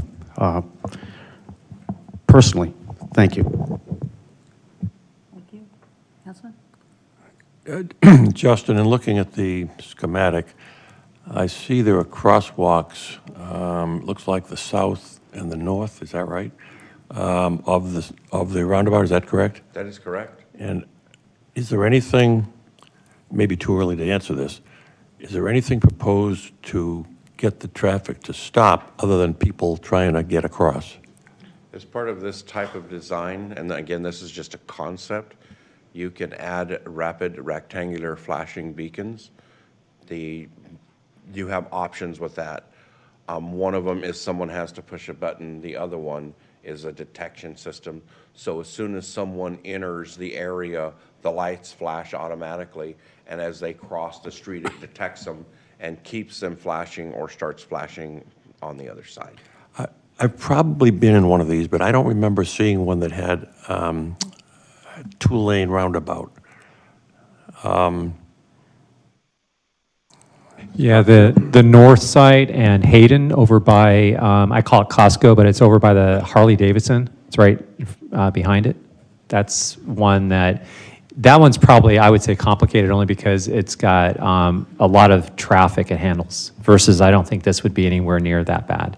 I guess one thing that would be important would be to look at those others to see what kinds of problems they've had, if any, accidents, all the ones- people being confused, all that kind of thing. I think all the ones going through in Sedona are 2 lanes. Councilman? Well, I'll be on the record, just like I was at the budget retreat and everything. This is a great wish. I mean, you know, I want a Rolls Royce. I sure the hell can't afford one. To have this design and everything, great. To be able to afford, I mean, if right outside the door here was almost 900,000, I couldn't even wrap my mind around what the cost of this would be after the design and this was to be put together. So I think it would make Rachel's $1.4 million lights look like a cakewalk. So I'm on the record vehemently opposed to this. I know other council members like it, but I'm vehemently opposed to it. I think that this is something that definitely can be delayed. I concur with the vice mayor that there's projects that have meat to it and actually affect the residents right now, here and now, with storm damage and things like that. So I'm sure some of you are really for this, and you know, I love the picture. The picture looks good. I just don't want the price tag attached to the picture. Thank you. I'm just curious, do we have any accident data from this intersection right now? Do you We know? do not have any current crash data. The crash data that we have would be from several years ago. Thank you. Yeah, thank you, Madam Mayor. So from your opening statement, I mean, it would be pretty much not doable to have a roundabout there unless we do the overlook as well? Is that kind of what you're saying?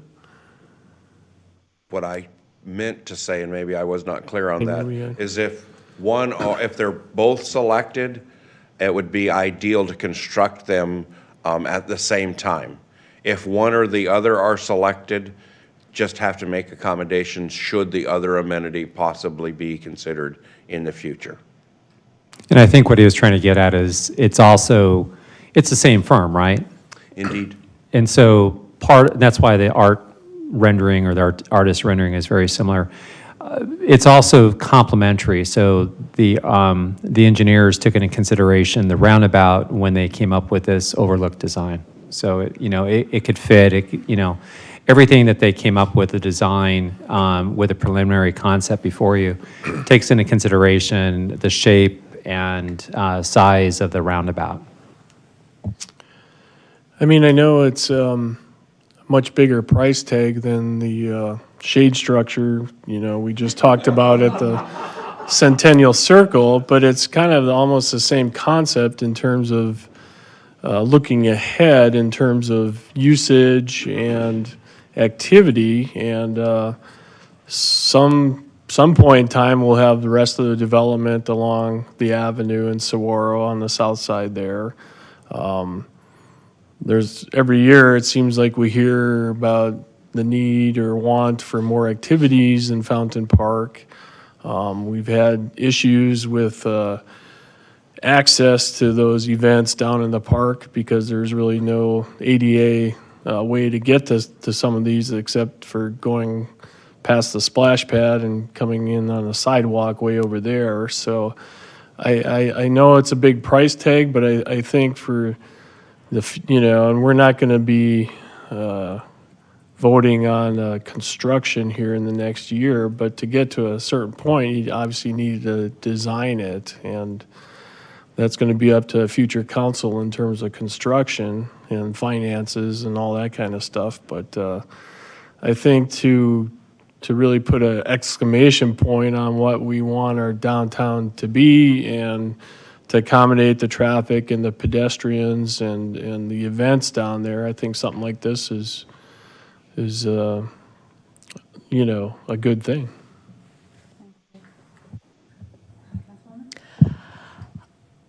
I want to say yes and no, because it's a lot of money, but it's going to be so much less expensive if we do the design work now.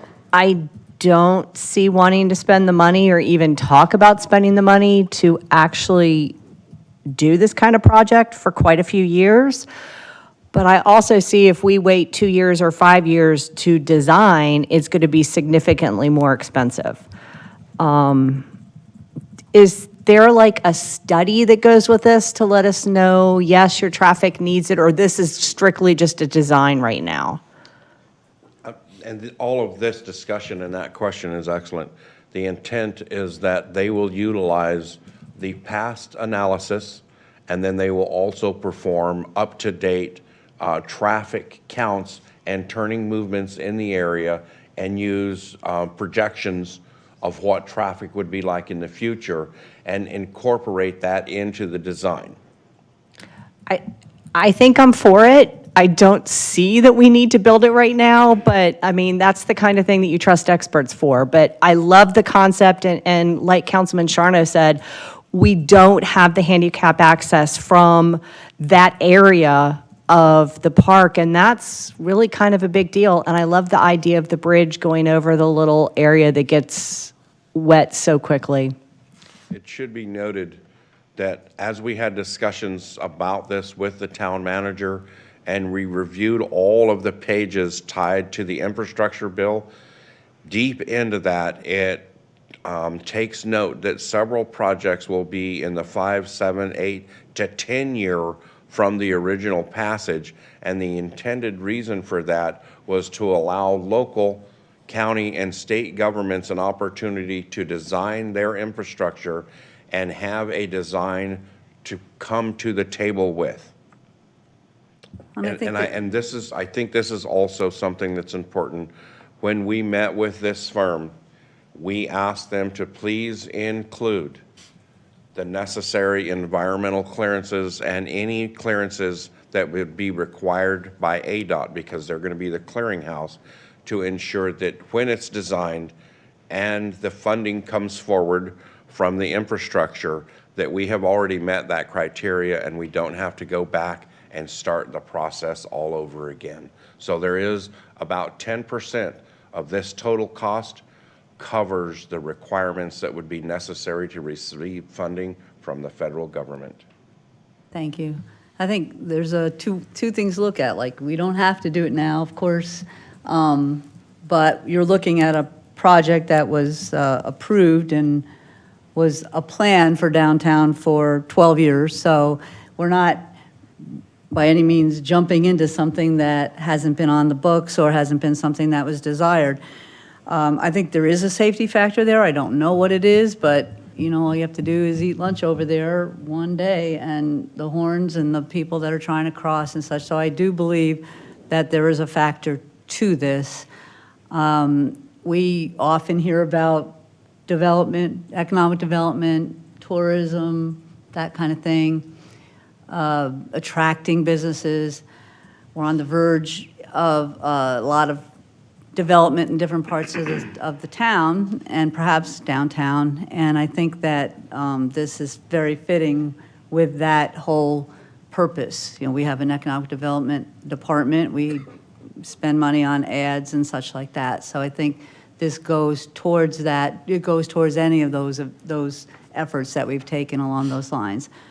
I think that doing the design right now is a reasonable thing to do, and not to project too far ahead of when it could get done, but the idea that this could open the door to getting some of the infrastructure funding, the fact that we would have this in place, the design, is something that I'd like to do now.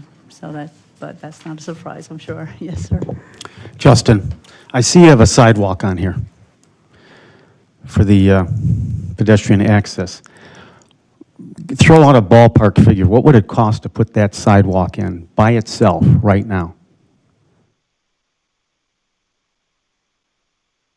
So people could have access down to the lake, down to the other park amenities down there. And then I'll throw out another point. The cost of doing these two designs and studies would be the $400,000 that Rachel needs for her big umbrella. Roughly. So I'm just throwing that out there. So, and that's an immediate impact right now that we could use in the Centennial Circle by taking this money and delaying this a year or 2 years. And I don't think the design cost is going to go up that much in the next year or 2 years. But again, I'm not a designer, I don't know. But I'm just wondering if we could do a sidewalk now to give people that have handicap accessibility issues the ability to get down to our events and other things. I don't know what it would cost. Would it cost $100,000? I don't know. We don't have current funding, but when this was looked at several years ago, it was north of $300,000 because you either have to go a great length and go around the beginning of Fountain Channel closer to the amphitheater, or you have to bridge Fountain Channel. And we, at that time, didn't have a cost estimate for the bridge. So I would be uncomfortable offering a firm number, but several years ago, it Fair was enough. 300. Yeah, fair enough. I was just wondering about clarification. Are you talking about a sidewalk that we see around or including the stairs and the ramp? Not including the stairs. Just a sidewalk around?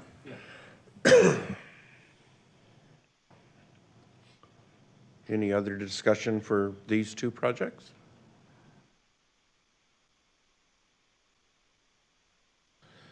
This one right here, we had discussed in regards to traffic calming and more importantly, the moving of traffic through the intersection of Palisades and La Montana. Having looked at everything that's going on and reviewed the budget for this year, we agree with the town manager's recommendation that this one be moved forward a year, and let's look at doing the analysis at that time. Again, this is one of our busiest intersections, La Montana and Palisades. It's currently controlled by an all-way stop. We do have a few crashes there. We don't have current crash data, but we believe that if it hasn't already met some crash data warrants, it would certainly meet other warrants. So again, it's controlled by an all-way stop, which is not the best method for traffic movement, but it is currently the one that is functioning there. I'll just say personal experience. I haven't had any problems in the area where the proposed roundabout would be. I have lots of problems at this intersection. where cars can't decide who goes first, who goes second, they both go at the same time. I really think it's worth taking a hard look at this one.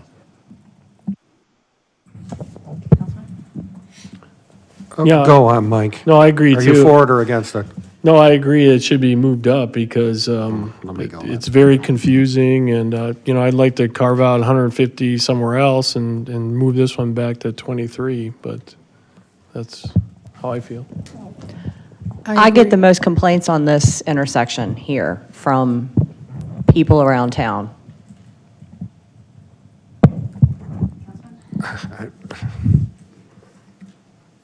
No one ever wants to go. So I don't know how the hell there can be accidents when you sit there and no one wants to go, and it's 3 minutes of everybody waving everybody through the intersection.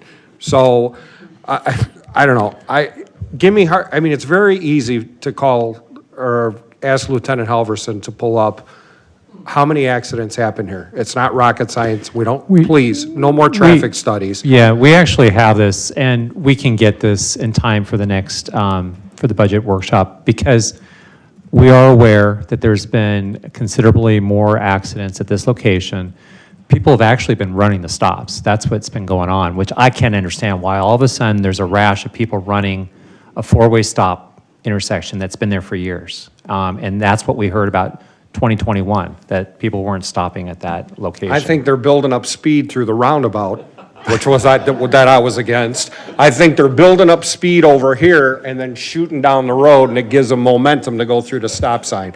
But anyways, Justin, what if the plan is, I'm assuming this plan is stoplights?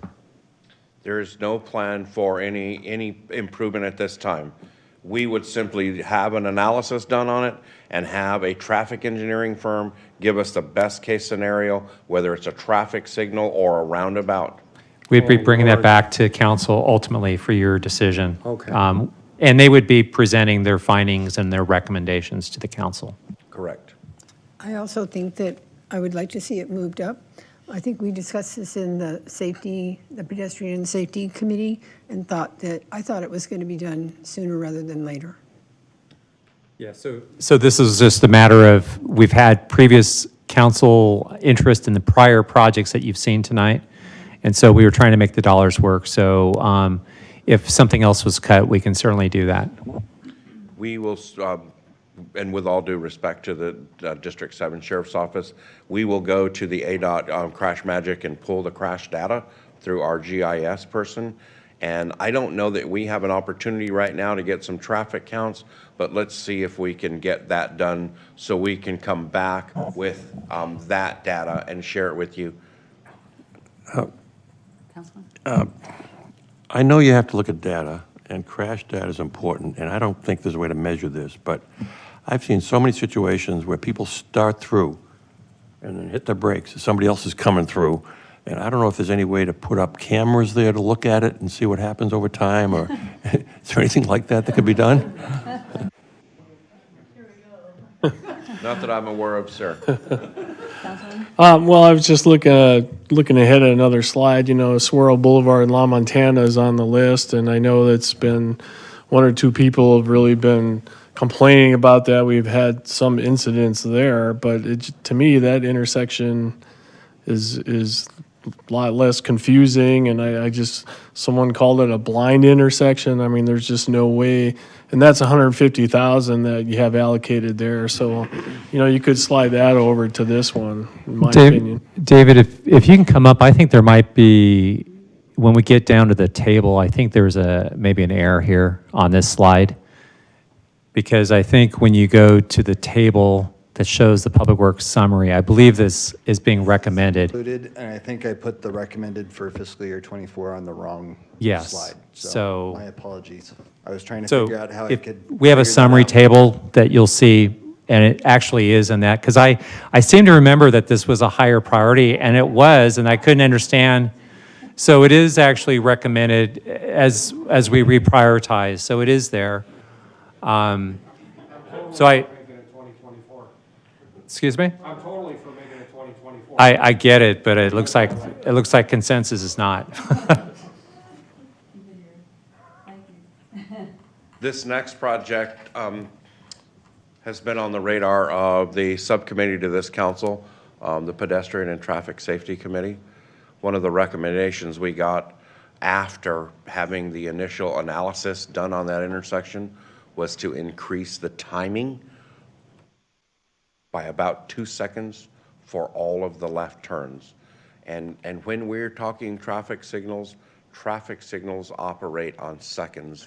So 2 seconds of additional green time for left turns will make some improvements. To what extent, we do not have that additional data yet.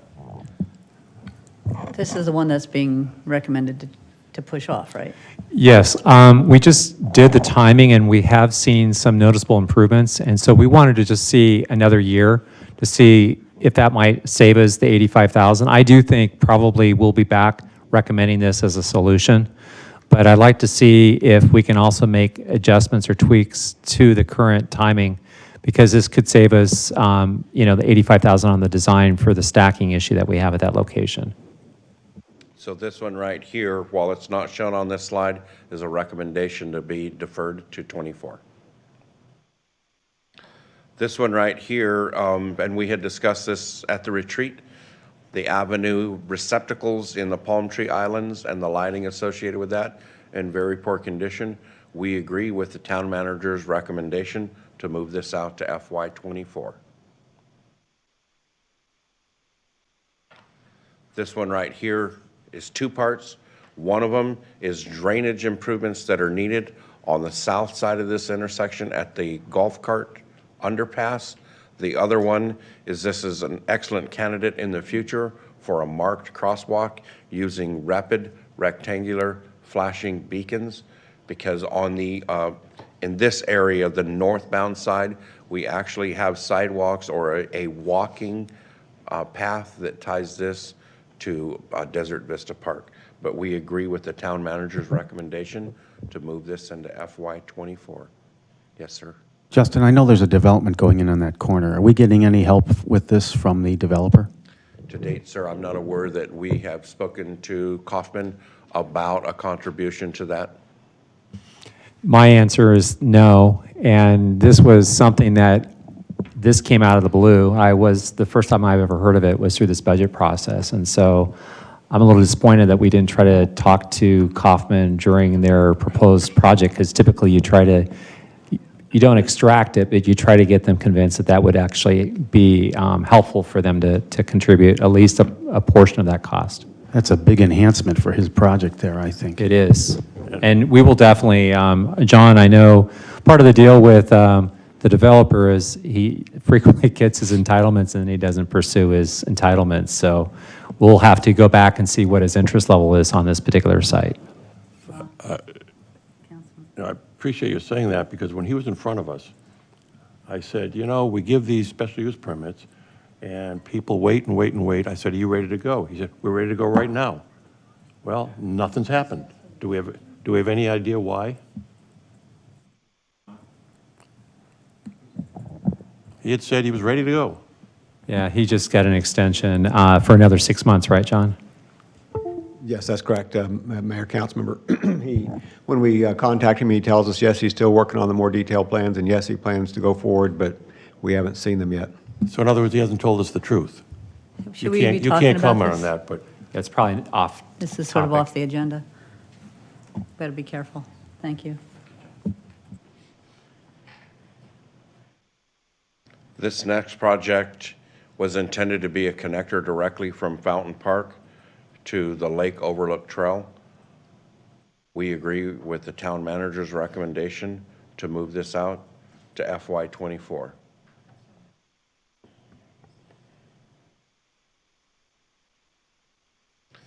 This project right here was just briefly discussed. This is the intersection of La Montana and Saguaro Boulevard. This is a placeholder for design. We currently have an analysis that's completed on this. However, we need to share it with the town manager and the Pedestrian and Traffic Safety Committee so we get clear direction from them. Ideally, we would have this available by the, is it April council meeting? when we bring these back? I believe so. Well, and what we typically do is everything goes before the Pedestrian and Traffic Safety Committee, and it comes before that group, and then anything that comes out as a recommendation ultimately comes to the council. So, so I believe that's the next steps. Understood. And this one right here could include any number of improvements, just like the intersection of Palisades and La Montana. We're going to look for some recommendations from this firm based on the completed analysis. This one right here was to replace the last bit of holdout incandescent and metal halide and high-pressure sodium lighting on the Town Hall campus, which is primarily the sconces and a few other exterior lightings. It does not include any parking lot lighting. We agree with the town manager's recommendation to defer this into FY24. This one right here is going to take a little bit of explanation because I did so poorly at the retreat. I want to make sure that I convey the correct message here. While we were renovating the community center, we discovered that we were having water infiltration through storefronts. That's the areas of large windows, and also the numerous entry doors. And lastly, one location on the west side of the building, there is a walled off private area that has a small table in it where staff could enjoy lunch or visit with other staff.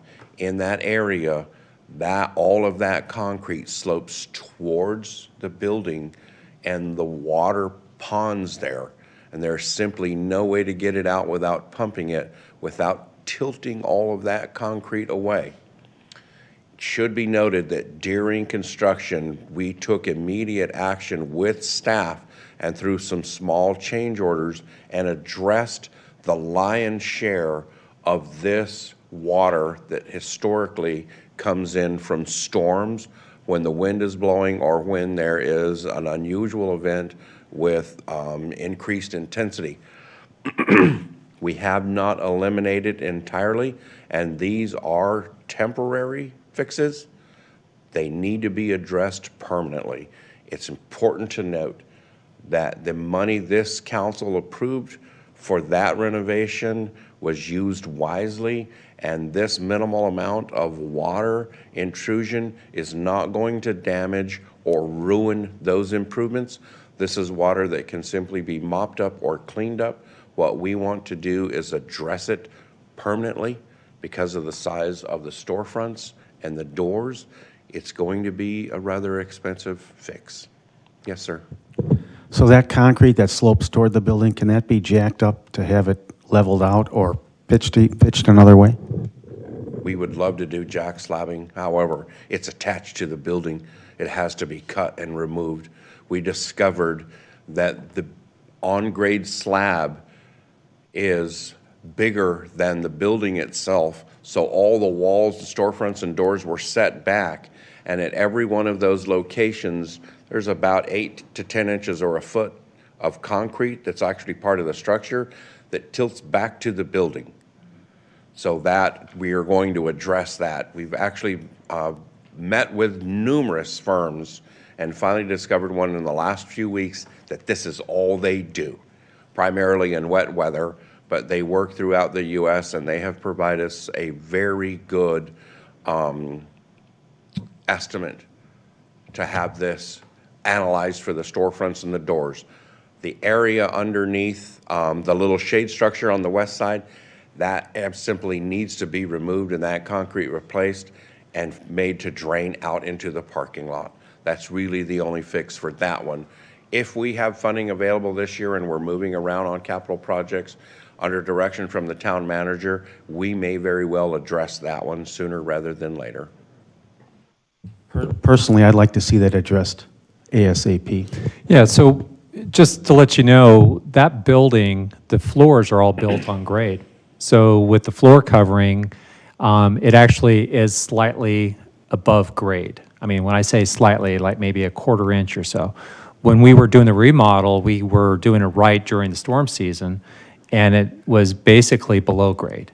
And so that's was allowing water to seep in, and it really became very obvious that in the lobby area where we have those storefront windows and the entry doors and all that, we were getting these issues. We already knew about the western area by where you see the retention basin put in. I guess is a dry well that we have that goes below.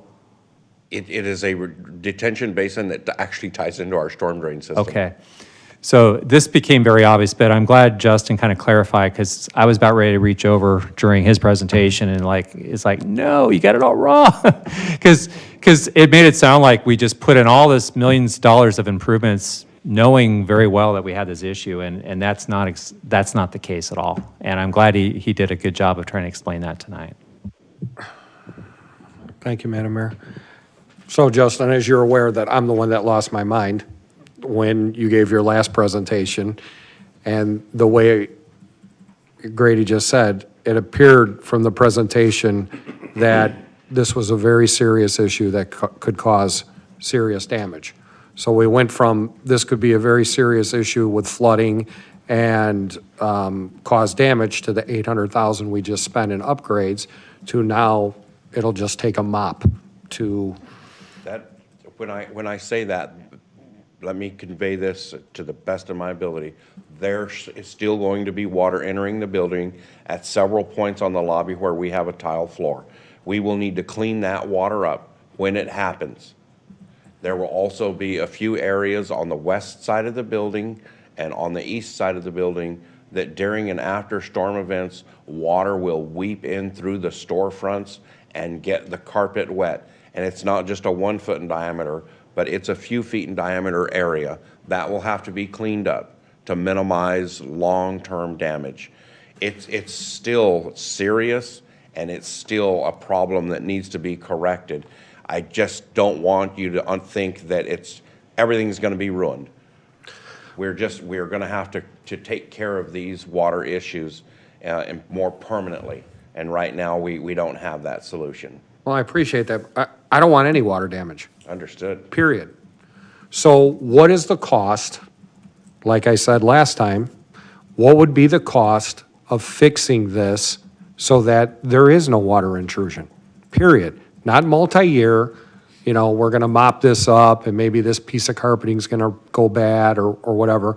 What is the cost? I think the council should be aware, and I don't want to speak for my fellow council members, but I think that we as a council should make an informed decision on if we want to allocate the money that would cost to fix this and get it over with, instead of delaying it for a couple of years. I currently do not have the estimate from the firm that does this.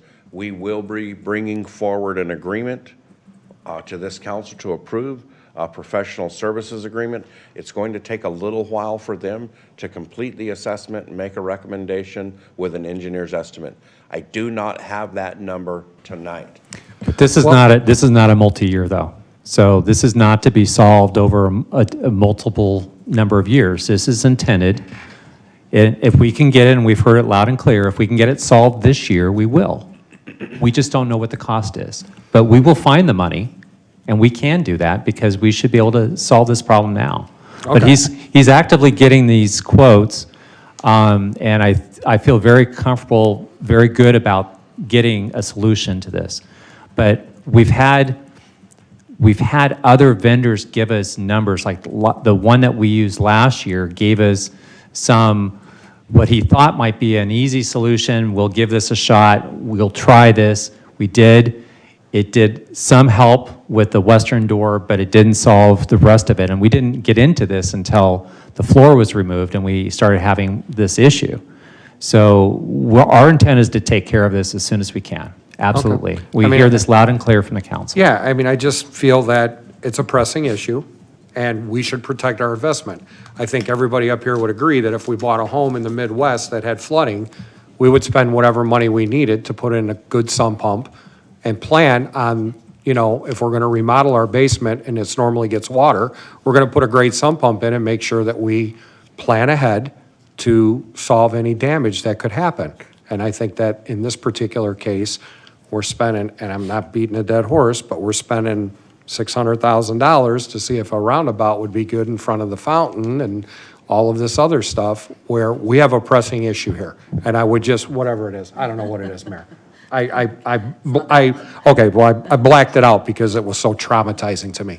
So, I just think that we should really make it a priority, and I think the residents would agree that this should be definitely fixed, because I know if you come back to us and say you need 100 grand for more carpeting, before December, I'm gonna lose my mind. We agree, and we've been working tirelessly to secure the right firm.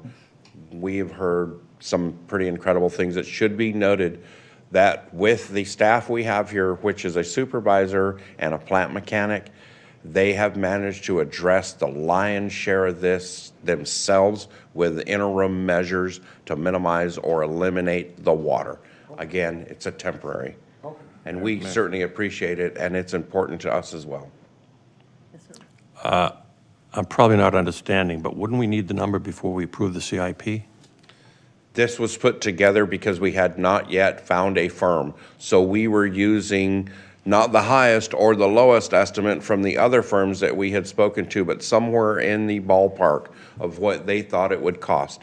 And until we get an agreement with the firm and an affirmative on the permanent repairs, we continue to move forward, so we have the budget authority to make those changes. This is pretty common. We typically get like what I would call engineer's estimates that help us formulate the budget to submit. So this is typically, could be less or likely be less.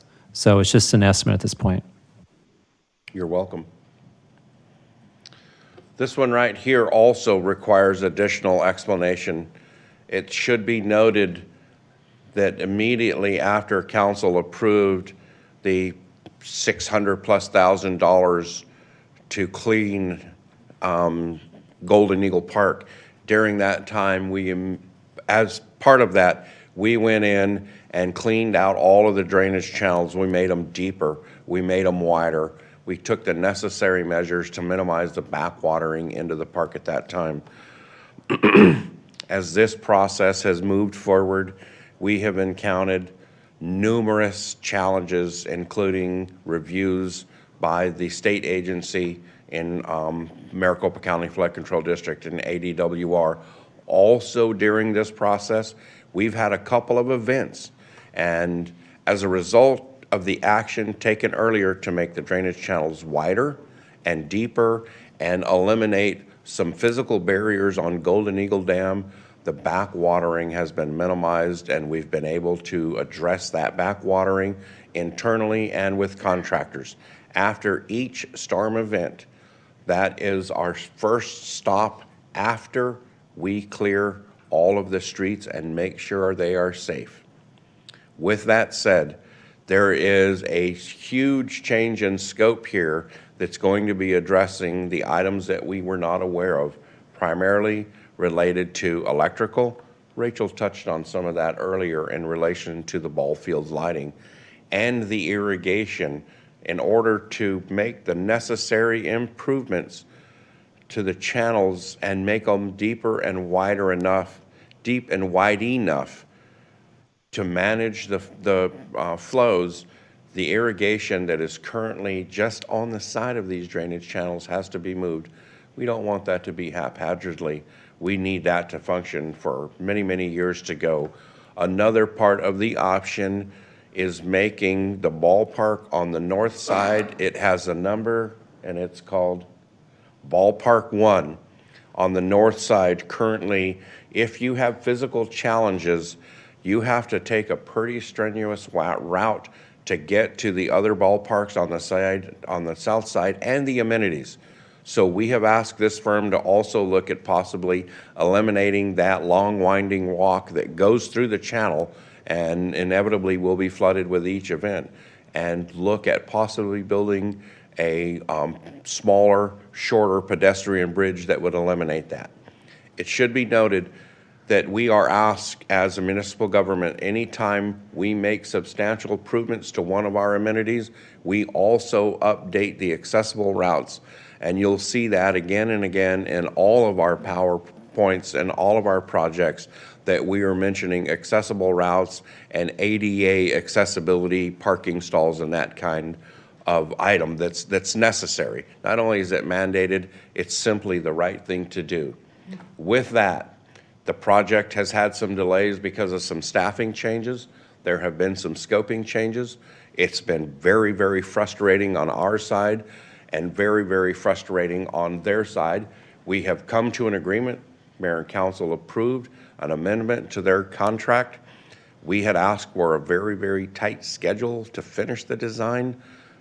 They are currently anticipating September of this year to have this designed. And at that point in time, we will release this for public bid and be returning to the mayor and council shortly afterwards to award the contract to the lowest or most responsive bidder for that project and move through it and finally make these changes permanent. Yes, and Justin, thank you. I think you touched upon some of the issues that we experienced, but last month at the retreat, we had expressed some concerns with the delays and such, and I think it would be appropriate for you to go into a little bit more detail. You kind of touched the iceberg on that, but you didn't go into the details. So we were specifically asked and tasked with meeting with our town attorney and staff involved in this and look at what happened and if there's any recourse. So you want to go into a little bit of detail on that? Actually, that included, it was yourself, the attorney, and was it our finance director? Yeah. Correct. So, and procurement, I believe. Correct. I don't want to give away a lot of detail here because there's a lot of moving parts here. We had a substantial staffing change during this time. As a result of that staffing change, at that time, the plans were considered at 95%, and there were a few minor changes necessary to move forward. The incoming person that took over the review of those projects decided it was at 60% or less, and intentionally, based on challenges with the drainage, elected to not include the necessary changes that Kevin and Rachel felt were critical for this ball field. Since that time, we've had another staffing change. He's sitting right here behind us. We all got together, including Kevin and Rachel. We've met with the finance director. We have had discussion with the town attorney. We believe at this time we have a tight grip on this, including the schedule and the funding. We are having more frequent meetings and updates, including ADWR and Maricopa County Flood Control District. We will be moving forward to discuss what we may or may not be able to do in regards to the delays and other challenges. We just don't have that information available right now. We will provide that to the town manager for review and the town attorney for direction. Thank you, Madam Mayor. So I believe it was myself and Councilmember Magazine that were very upset about this. And I specifically had asked if there was money still owed on this contract, if we still owed J. Fuller monies. And I was told, yes, we still owed them money, that the study had not been paid in full.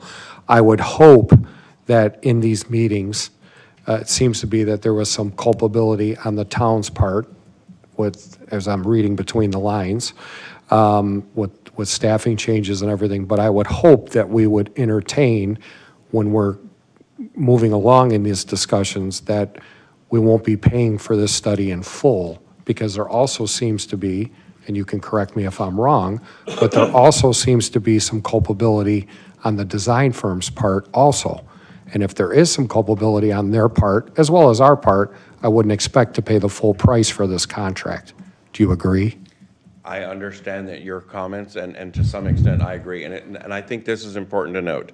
In regards to the deficiencies on the town side, that is solely my responsibility. It happened in my department, and I am responsible for clearing that up. In regards to payment processing, I agree. We will, in the end, negotiate and or refuse to pay some funding at that point. But again, I don't want to get into a lot of detail on I that. understand you're 'cause it's a protecting, different subject. I understand, and I don't want you to go beyond the scope of what this meeting is about, but I would like to say that I want to emphasize the fact that we should not be paying someone the full amount of their contract, and this isn't the lawyer in me, because I'm not a lawyer, but I'm sure Councilmember McMahon would agree with me, that we're not going to give somebody their full amount when they didn't hold up their end of the bargain. So whatever we negotiate, let's just make sure that we're not paying the full amount and we're on the hook for the full amount. Understood. And just to help along that line, my understanding is staff is trying to put together a timeline as to when things changed and what happened, which would help us narrow that down to figure out their culpability and the town's. Can I just mention one thing? There's two things going on. One is the delay and all of the things that we were just talking about. But just to get back to when this first happened, it was never going to be something that was solved right off the bat. And I remember thinking when we spent, well, when the other council spent so much to do what they had to do, just knowing that wasn't all of it made an impression on me. So that part of it was known, that it was not done. So it doesn't say, well, we cleaned it all up and, kind of like what you were saying about the community center. It's not, that part of it is the same, but there's plenty else there. So I appreciate it. Any additional discussion on this one? This project right here was actually deferred a couple of times throughout the years.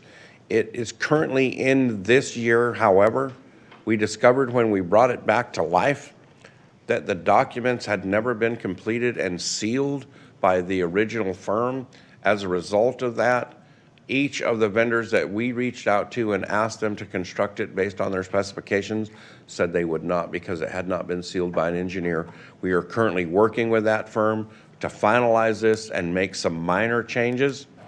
And then next year, we would move forward with the manufacturing and the installation.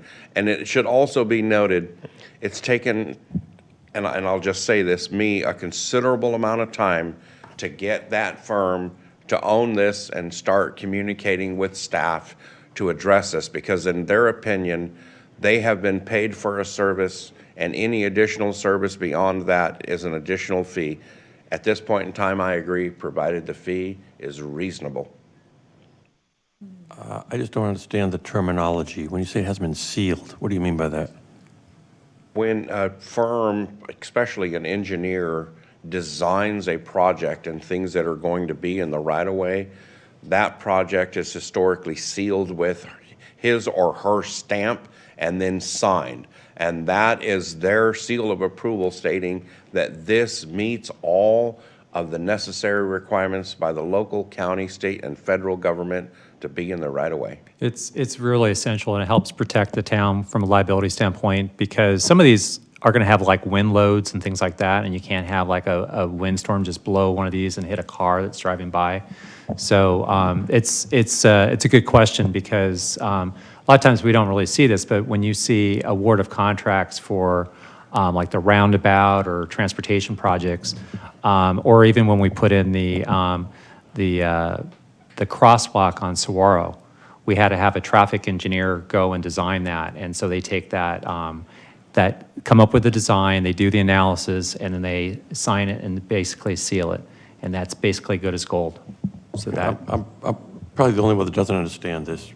Please repeat where we are with this right now. We have 95% plans that need to be sealed by the original design engineer. So a firm that manufactures and installs these will give us a price to do just that, install and manufacture them. What is the $235,000?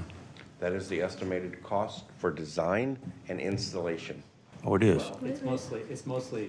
it's mostly manufacturer and installation. Well, excuse me, bad word, not design, manufacturing and installation. And installation. You're correct. Thank you for that correction. Okay. Are we using a local firm for this manufacture? We'll certainly talk to the local firms, but in this case, these specialty items tend to be a little bit difficult for a local firm to manufacture. Some of these things are 8 feet high and 5 feet wide. What we'll do is we'll do a solicitation, so the local companies have an opportunity to go and submit. Because I believe the locals could do this, it's just that a lot of the materials that are used to actually manufacture these are not things that they keep in stock, and they could find that they probably aren't as competitive, because a lot of these are going to be the types of companies that do signage for highway, like ADOT and McDOT. But we will definitely do it so that the local companies can also I submit. just think that's very important, that we try and work locally if we can. It sends a message. We agree, and we do so. Thank you. Thanks, Mayor. To piggyback off the Vice Mayor's comments, I've met with the owners of, I don't sign, the sign art, and he begged us to please let him be a part of the process.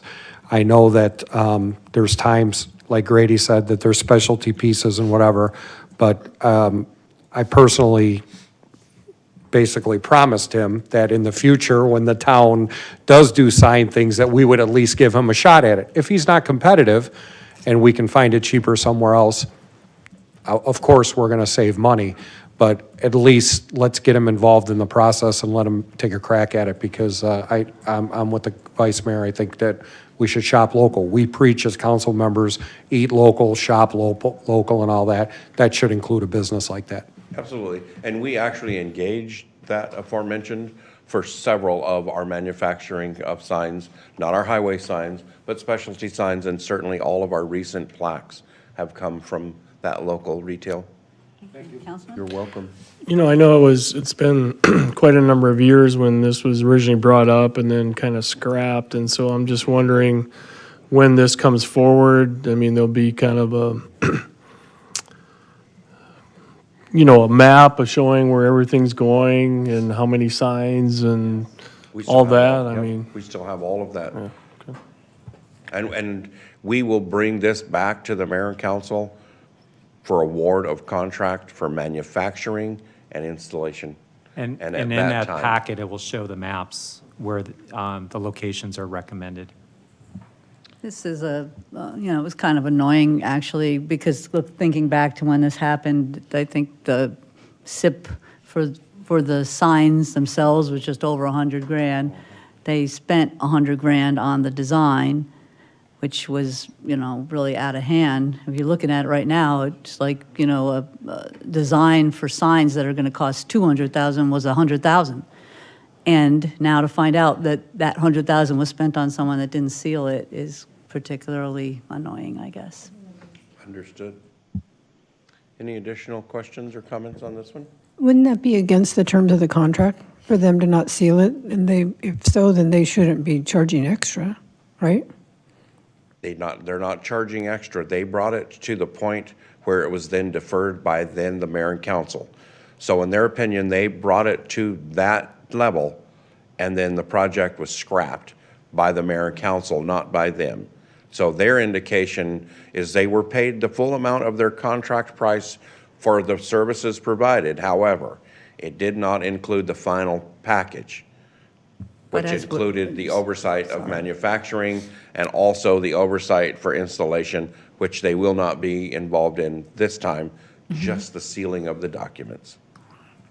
But as we discussed these other projects and we discuss how important it is to have the design in place, shouldn't it be in place in a way that you can implement it? So to me, like when we talk about anything that we're going to go for a grant, we say, well, now we have a design, we're ready to go on an intersection or something, then even if a council doesn't do it, it should be something that's ready to go in 2 years or 3 years or whatever.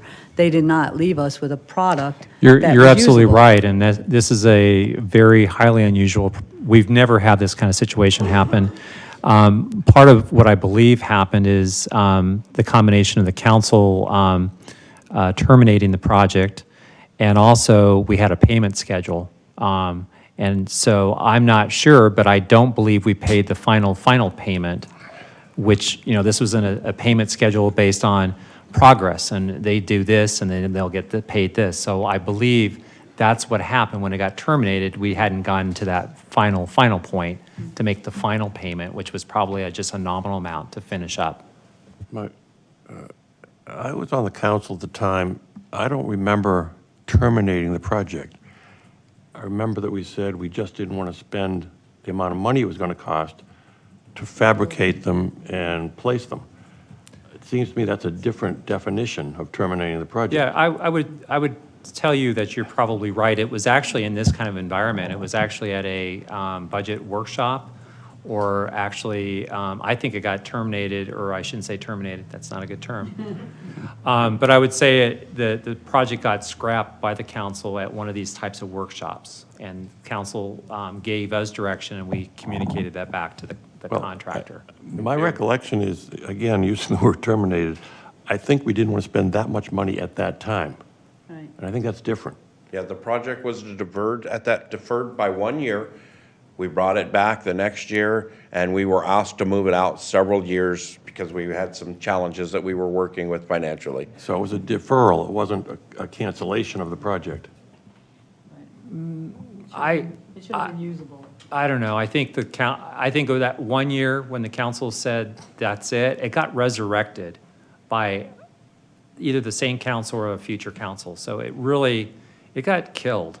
I mean, I remember that specifically because terminated was a nicer term, but the council is getting if you recall, and you were on the council at the time, the council is getting beat up by the public over this, and they just thought, why do we need to know how to get to the park or the library or whatever? We don't need signs. We didn't you need, know? when we So- saw the numbers, we didn't need to get beat up by Yeah, the public. and- We looked at those numbers and said, you must be kidding me. And to the mayor's point, it was a lot of money for the study, but in addition to that, the cost for investing in these signs was more than just these types of signs. We also had 3 monument signs. So it'd be replacing the ones we have on Saguaro, and we were going to put one on McDowell Mountain Road as you come into town.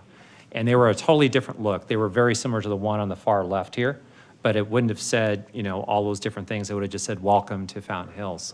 So that added, I think, those monument signs added a lot, like almost what? Let me conclude that I was right. Up $500,000 just for the monument signs. It was like $500,000 just for the monument signs. So good discussion. And I think Justin did a really good job trying to explain this project, and we won't use termination in the future. We're going to wrap it up. This is our 5-year horizon that includes obviously the 5-year horizon.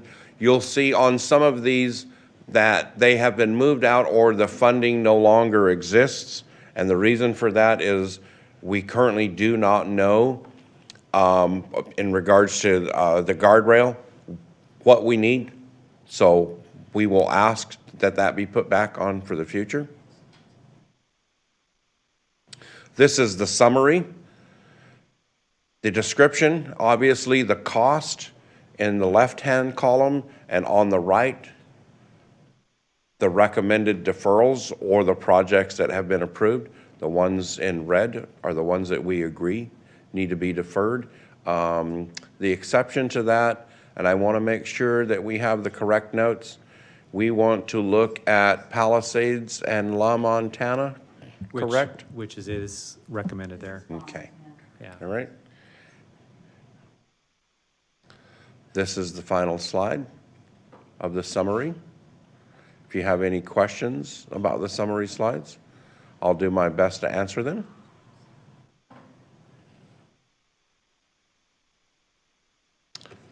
We're all set. Thanks again for the opportunity and staying late with us again tonight. We appreciate it.